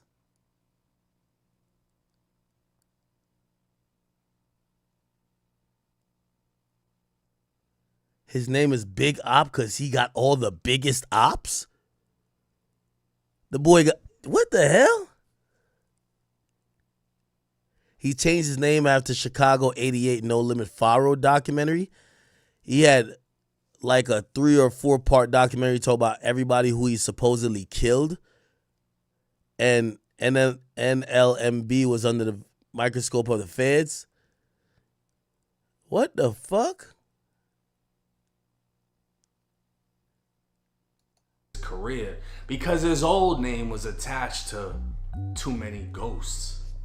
Just a week after making his point, he dropped a new song titled Sunday, where he dropped $100,000 on a new chain and pendant. But even with the diamonds shining, the pendant is rumored to be tied to darkness. Herbo would end the back and forth with J-Dog saying, if you want to do something to me, don't warn me, just do it, bleed. With G Herbo still backed by his hood, J-Dog would take the Instagram walking through the neighborhood showing how rundown it is and trying to place the responsibility on G Herbo. These niggas got all this money, you know what I'm saying? Like this what Fazo really like survived that out here. Like, cuz it's dirty. Look at these cribs, bro. Like, look at my block. Like, no bullshit. Like, no bullshit. You see this shit terrible. Look at all these abandoned cribs. Like, G Herbo, come take care of this shit, fo. Like, you get too much money, fo. Like because of like motherfuckers, they got tombstones, walls knocked down, no more stoves on certain blocks on Escalating. Like, we asking for is we ain't want your money, bro. Open up something, bro. Give us something, like, you know. This is a rock dad, you know. Like, look at this, bro. Rock dad right here. You see this shit? Like, damn, G Herbo, you gonna come? This is your man's dad at. Like, no bullshit. Rock dad in front of the store. We can't even go in this bitch and buy liquor and do nothing. Like, this is Say Life for Exes, bro. Like, we can't do shit on our block, bro. Like, I'm just taking y'all around the hood of what's going on and why I'm so like threw off when he say he doing all this when he can just open stores and don't gotta give us shit and we just come to the store ourselves and spend our money with you and you get them back in. Like, make it make sense. Turn though. Keep going. 7824. If y'all know what this is, 7824 X's. This where this shit like kind of like real started. We in LB, like this the building. This shit still look fucked up on X's. It's terrible out here. Been in the crib. Like, this shit fucked up. This what he shot. I be in the game where he's at. See, J-Dog hadn't been around in a long time, and there's a reason why. Back in 2016, 42-year-old Christopher Hibbler, aka Maniac Chris, was shot repeatedly in the chest and pronounced dead at the scene. He was the father of No Limit J-Dog and had been killed in the deadliest month in Chicago in nearly 20 years after almost 80 were killed that month, with 22 people murdered in 1 week. The next month, 17-year-old Jalen Hibbler, aka J-Dog, was out for revenge. 18-year-old Alexander Townsend was walking down 75th with a 16-year-old. They were only a block away from where J-Dog's father was killed in the heart of Black Mob territory. J-Dog was inside of a Dodge that would drive by the teens, reverse, and block their path. That's when J-Dog extended his arm from the vehicle and opened fire. Alexander was shot in the hand and stomach, collapsing near a gate, while the 16-year-old survived unharmed. Come to find out, the only reason the teens were outside is because they were allegedly sent home by their school for not fitting the dress code. The 16-year-old would be arrested on an unrelated charge the following month. Sent to the Cook County Juvenile Detention Facility, he'd see none other than J-Dog twice. The first time, J-Dog would cover his mouth with one hand while putting 2 fingers against his temple to resemble a gun. The second time, he just stared. The 16-year-old would cooperate with police in identifying J-Dog as the shooter, and he'd be arrested and charged as an adult. The following year, while inside a Cook County jail, J-Dog would be one of 8 charged with using a microwave to set fire to their uniforms. 5 out of the 8 men were in jail for murder, and 2 officers would be injured from the fire.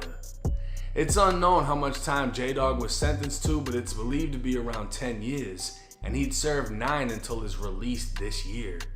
So him coming out saying G Herbo wasn't sending money to the prisons seems more about how he wasn't getting any money sent to him while he was in prison.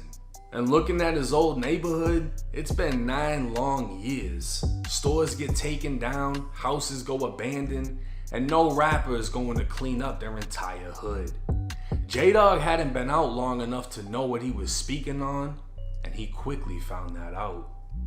2 weeks after the back and forth with G Herbo, Spot News would report 2 shot on 78th and Essex, the same block he told Herbo not to come. A 19-year-old was hit in the chest, while 27-year-old J-Dog was hit 6 times in the back. Both men were listed in critical, a chest seal was applied to the 19-year-old, and 2 guns were recovered from both victims. 19 shell casings would be left at the scene, along with a rifle and live rounds. A short time later, it would be confirmed J-Dog was dead. And this is the exact reason G Herbo was smart enough to distance himself from the hood. Going back to shoot a video and showing love to the women and kids in the video, it would turn to greed and envy as J-Dog was mad he was still stuck in the hood while Herbo was prospering. Warning him not to come back, he didn't even realize he'd painted a target on his own back, as the family of the teen he killed hadn't forgot about him, and now he was causing a divide in his own hood. It's clear G Herbo is not only leveled up and out of the trenches, everyone around him is leveling up, including Big Op, who was quick to take the G Herbo's defense. Chief Keef can even be seen in Big Op's video, and to be honest, he's the best example to follow when it comes to leaving Chicago and leaving those streets behind. Now I swear, Chicago was like home to say the wrong shit and get killed immediately after. You know, like, I remember as far back as what? JoJo pulled up on Lil Reese. Lil Reese is like, I'ma kill you, and then JoJo got killed. There's just been so many different cases out of Chicago where people say the wrong shit and die damn near immediately after. That's the importance in what G Herbo is doing. Having the balls to go on a podcast and say, I'm stepping away from all of that shit. I'm not doing lawyer money. I'm gonna be honest though. Anytime you hear when niggas say what G Herbo said though, they know there's a big investigation brewing. This is a perfect time to tell niggas I ain't down with this shit. I'm not claiming no gang, and I'm over here paying my taxes. Leave me alone. Again, the timing is a little bit, again, it could be monetary too, because I guess enough could be enough. Like, you're like, damn, man, like these niggas, every 3 months they coming to me like, oh, could you pay this? Could you pay this? Maybe. But usually with this signals, it's like when 6ix9ine went on the podcast and said, I ain't with none of them niggas no more. He knew. He told me. He's like, yo, I knew them niggas was on my block. The feds was outside my house every day. I knew. The feds had picked him up, right? The feds picked up 6ix9ine the day before the Breakfast Club interview. They let him go. They had to tell him that, yo, Shotty and them might be trying to kill you. And do you want us to protect you? He said, I'm good. But he now started probably being a little paranoid, like, oh, damn, well, you heard what he said in the flag interview. I've been on every drill. Like, damn, they might want to lock me up too. Let me get ahead of this. I ain't with none of them niggas. I don't know none of them. What Dirk do before he get, yo, I'm Muslim, man. Yeah, man, all that other shit, I'm Muslim. You see a lot of artists when they kind of peep game, they all of a sudden they're by themselves. Yeah, all that shit y'all was talking about, all that gang shit, I'm good. I ain't with that. That ain't me. We'll see though. We'll see. All right, people. I know this was an early stream. I just wanted to get the Cardi and Nicki stuff and give you a little recap of the tour so far. I'm gonna be streaming probably earlier, but I'm gonna be streaming in a few hours. So just give me a while. I know it's still early. People are waking up, but I think Drill is up. He'll cut these videos up, and then for the people who want a regular stream today, we will have a regular stream. All right. Thank you guys. I appreciate y'all. I know it's only been like 3 hours and 30 minutes. Actually, 3 hours really. So I'll see y'all later. Take care and have a good, was it Tuesday? Today's Tuesday? Have a good Tuesday. Is it Tuesday or Wednesday? Oh, it's Wednesday. Jesus Christ. It's October 1st. The first of the month. Holy. Holy. All right, chat. Talk to y'all in a little bit. Love y'all. Oh, by the way, before I go. theakademy.shop. I need everybody to go there. We got a new collection out. A lot of y'all already currently buying, but please go to theakademy.shop. I want all of y'all to cop up. We got some new merch. I think the Bully the Scene is finally running out. We had commissioned a bunch of those, but we still have a bunch of items still here. We got some new sweatpants, hoodies. You know, it's kind of getting cold.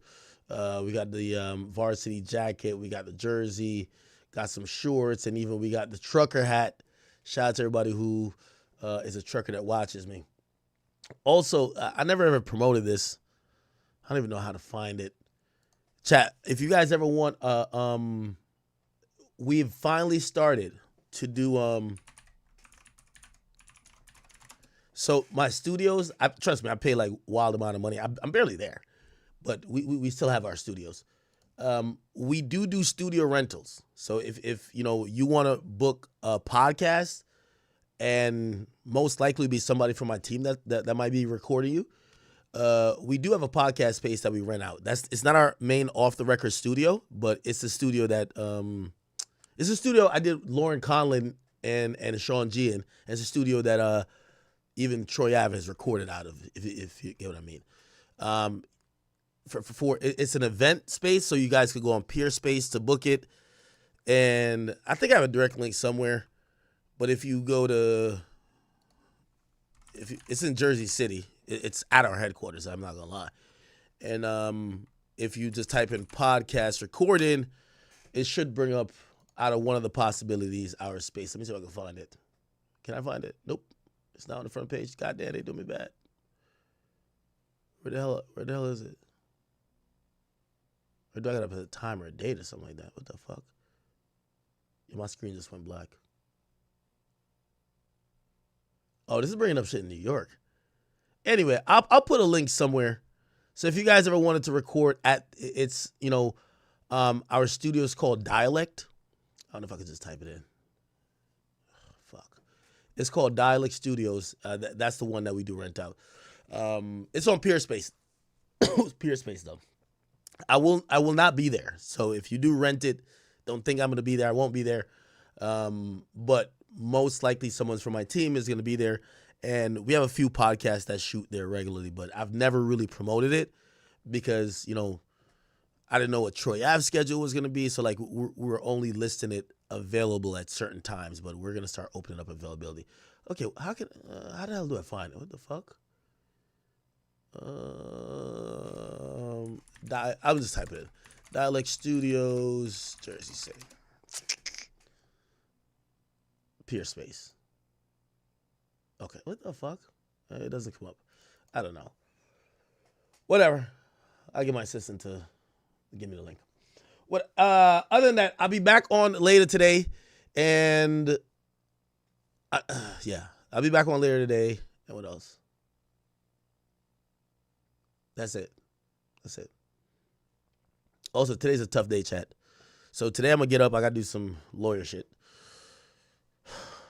That shit's so time consuming. Got to do some lawyer shit today.